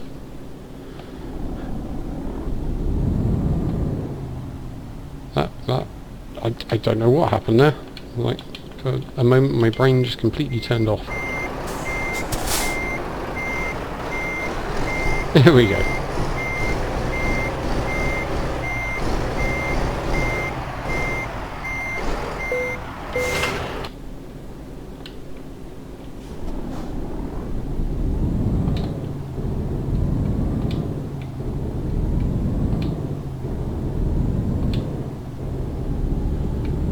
Let's see how fast we can get to Toulouse.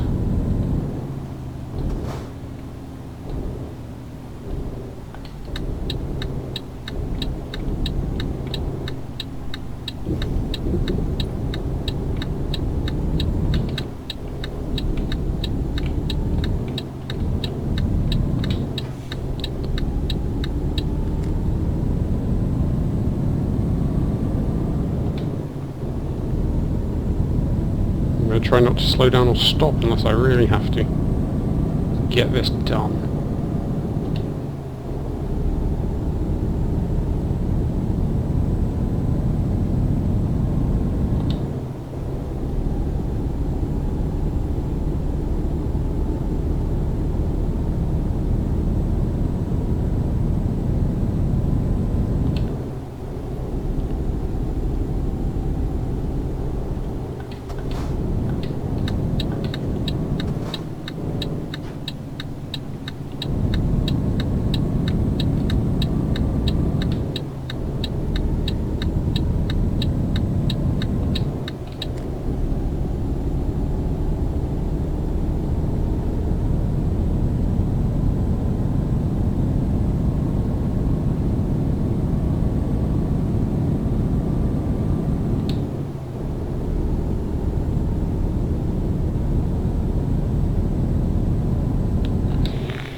Maybe not going onto the dirt. That probably counts as slowing down a bit.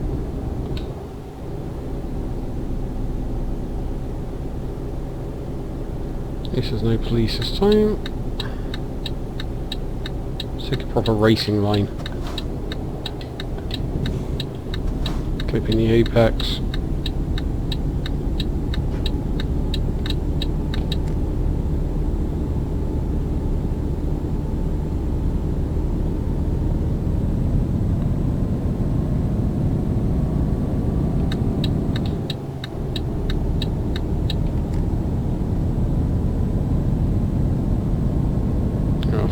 Flat to the floor.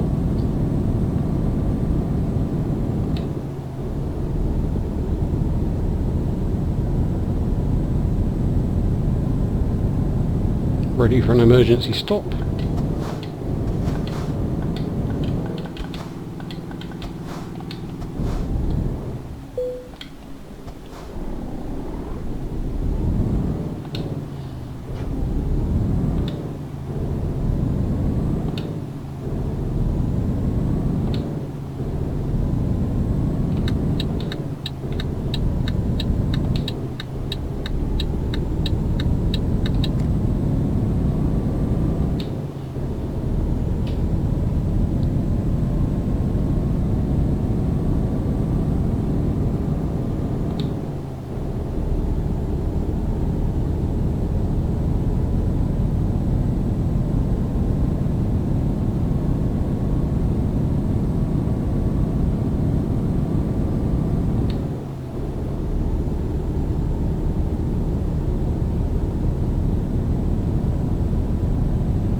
Oh, here we go. The familiar Bordeaux-Toulouse run. The final one of the Goodyear Community Challenge thing, assuming it's all worked properly, which it should have done.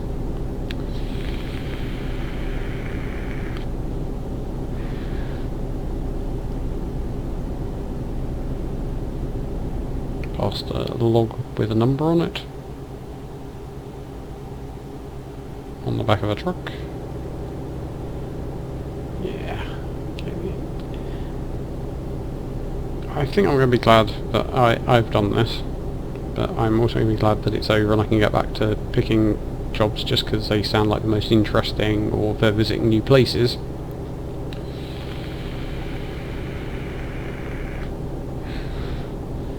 And also obviously earning bigger amounts of cash in one go when you're doing the long distance journeys. So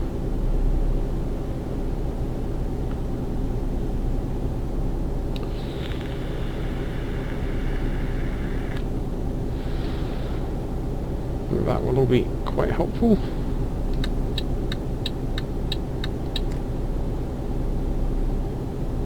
As much as it's been great to get the short jobs in order to get this challenge done, doing 2 laps of the Bordeaux to Toulouse route is not the most exciting thing in the world.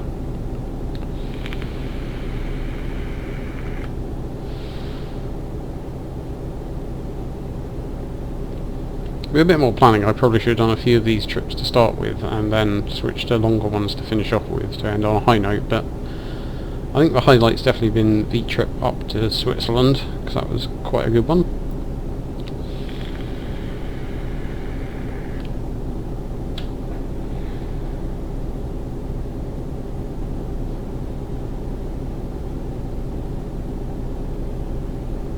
And at least now I've got some new additions to my truck, and having a left-hand drive truck's going to definitely help for Europe.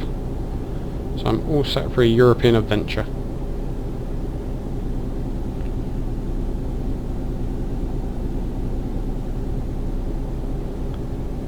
Which means next time I stream, hopefully we'll be taking some long distance routes through some new places.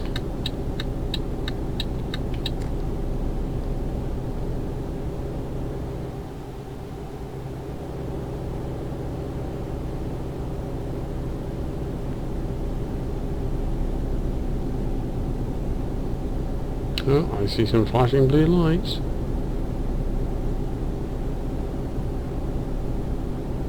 Someone's been naughty.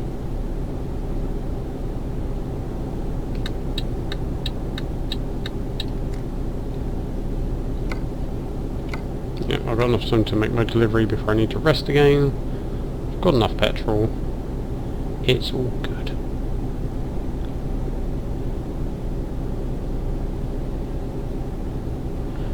The other good thing will be I can go back to doing the occasional quick job as well, which will allow me to try out some other trucks again.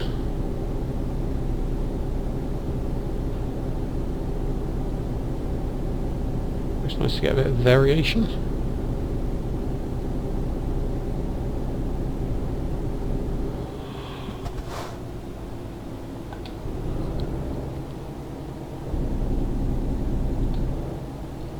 This one's empty, so this is now my lane. No one else is allowed in it.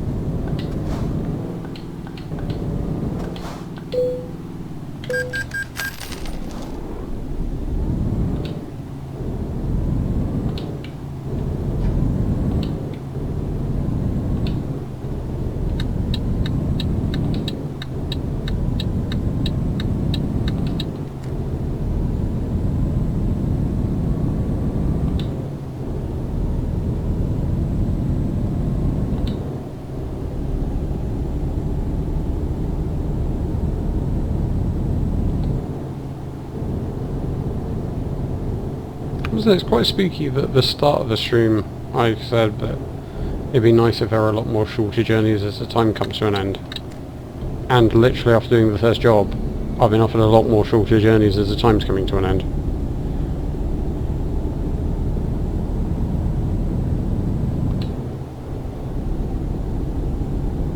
Yeah, either means SES have tuned into my stream and then immediately made adjustments, or it was just a really obvious observation that they'd already thought about. I'm thinking probably the latter. Come on, old boy. No, you don't need to brake there, come on. Can I just nudge you out of the way now? I've literally got a mile to go here.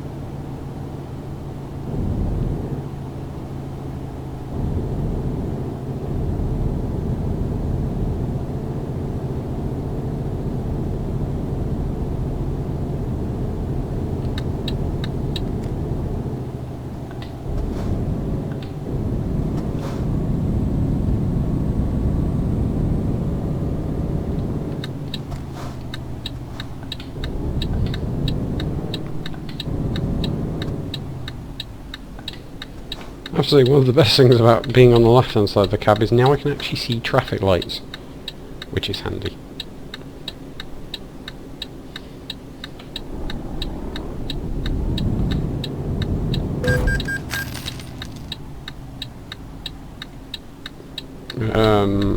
What was that? Whatever it was, I didn't see it. There may be a downside to being on the left hand side. What? I don't know what happened. I was so close. I think I did swing out a bit, which in hindsight was a mistake. Oh god, sorry. Yeah, I'm just not with it now at all, am I? Fortunately, I'm here.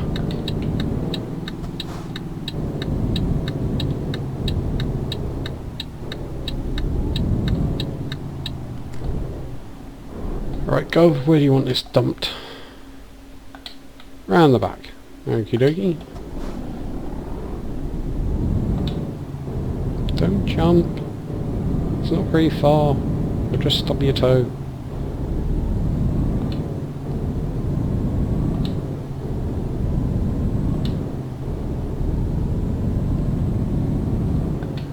wonder if that bloke's still sat on the pallet from earlier.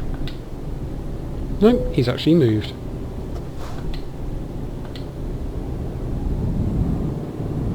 Okay, so... oh no, he's there. He's just magically appeared.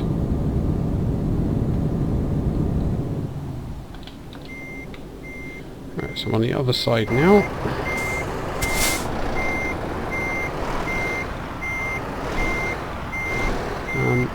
Anytime you want to start turning here, that would have been good.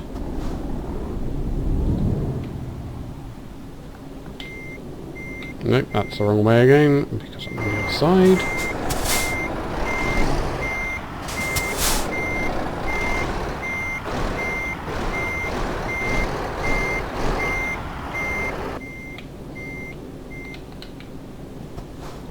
Weird flickering door again. Looks like I've got my lights on, maybe. Shouldn't be.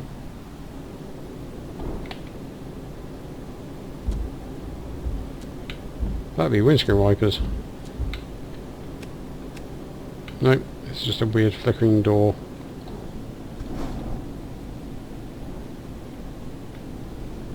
Okay, right. Let's try and look out the proper window again. Right, okay.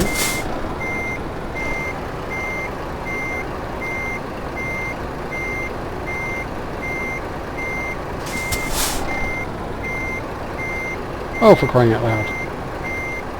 Can't I just park it over there? Well, I could have parked it perfectly in there.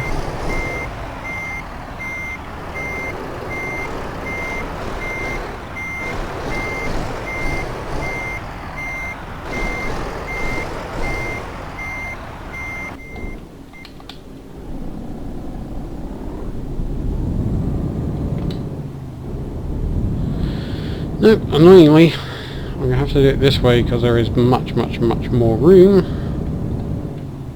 But now I'm on the wrong side.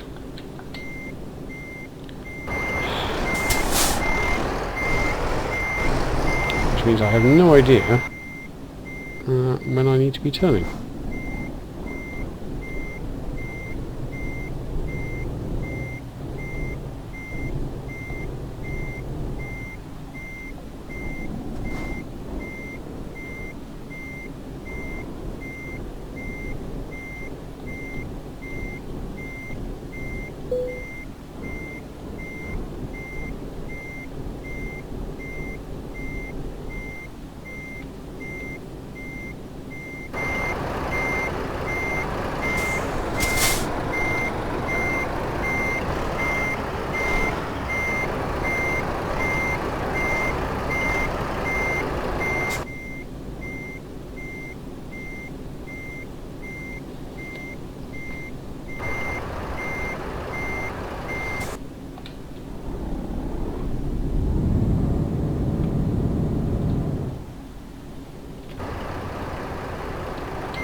It's like I've completely forgotten how physics work.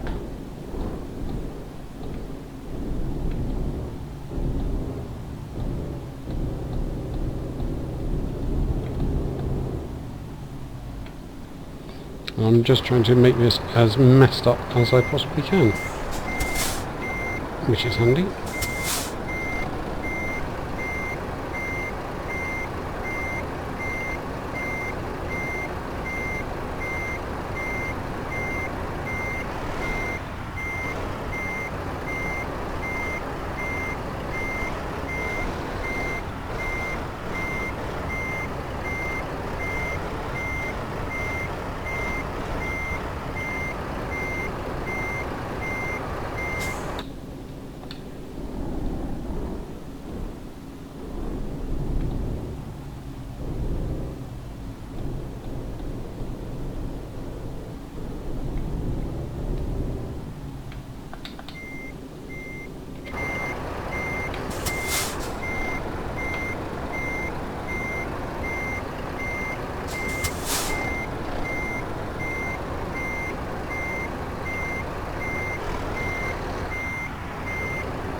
2 weeks later, I might still be reversing.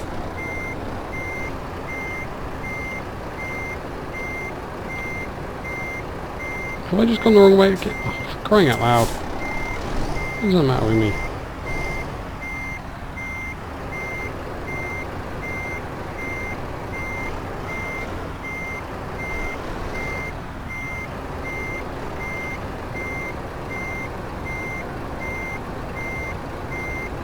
So it is quite fascinating to see how far it will actually turn.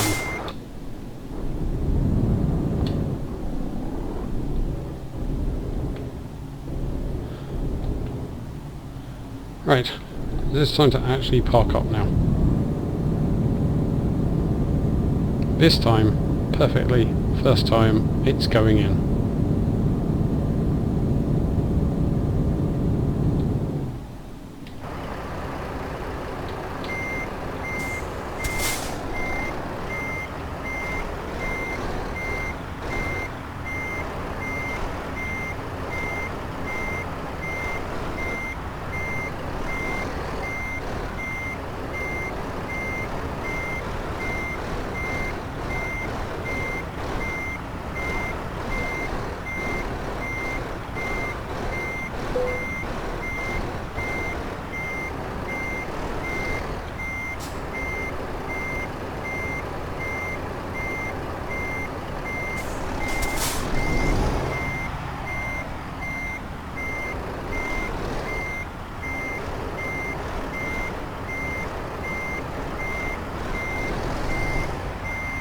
I might have lied.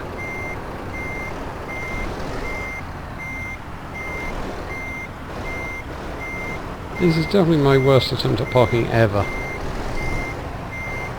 I don't know why. I don't get why it's just not doing anything like it's meant to. Is it just because of the new chassis? It's just completely messed my brain up.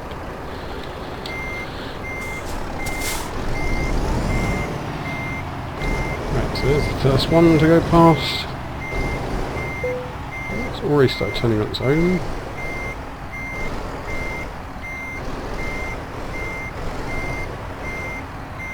There we go, there we go, there we go. Come on, turn, turn.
Done.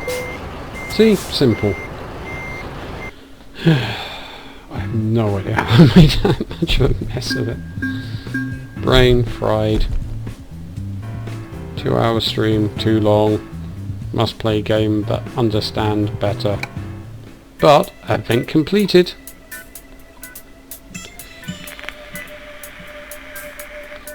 So, I'm off to my World of Trucks profile.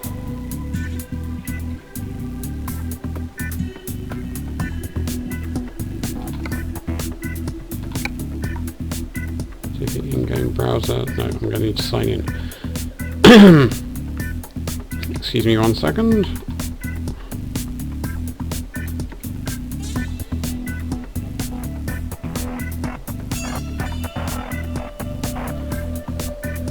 Because unfortunately I don't really want to be checking what my password is publicly.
And we're back.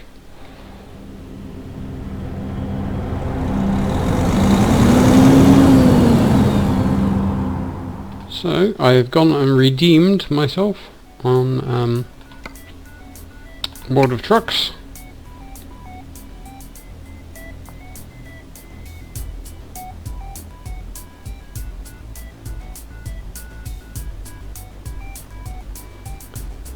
And I have my new cabin accessory, Goodyear blimp.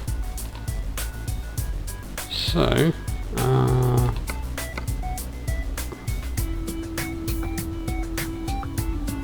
actually need to drive to a dealership, aren't I? Right, get a drive.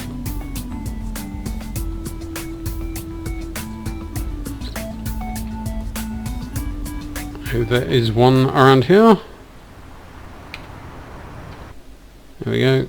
Switch back to proper view. No more parking required. Just nip round to the back of Toulouse.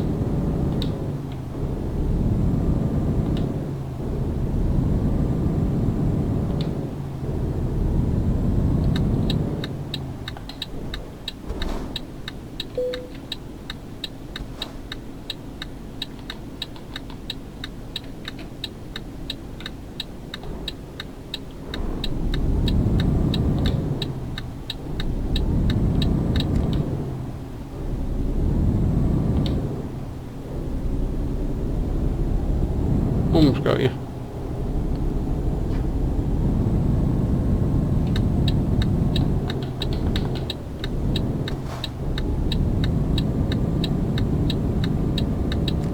Nip in here.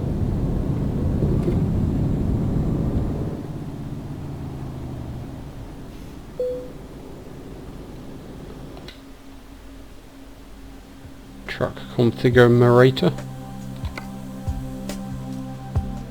Inside, I see a glowy star thing. That's the sun visor. That's not what I want.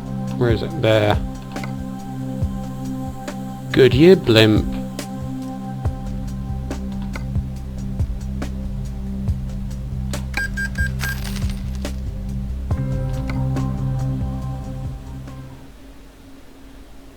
And there we go. All that time and effort has been rewarded.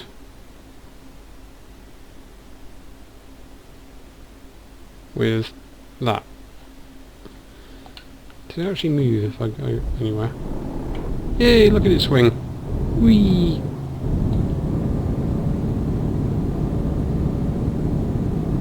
Like a very basic G-force indicator for cornering.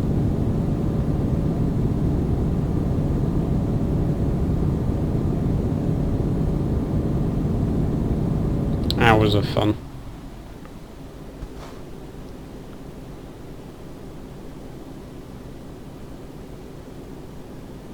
And I think on that note, it's going to be time for me to head off and do some other things. So thank you for watching, and I'll see you again soon. Bye for now.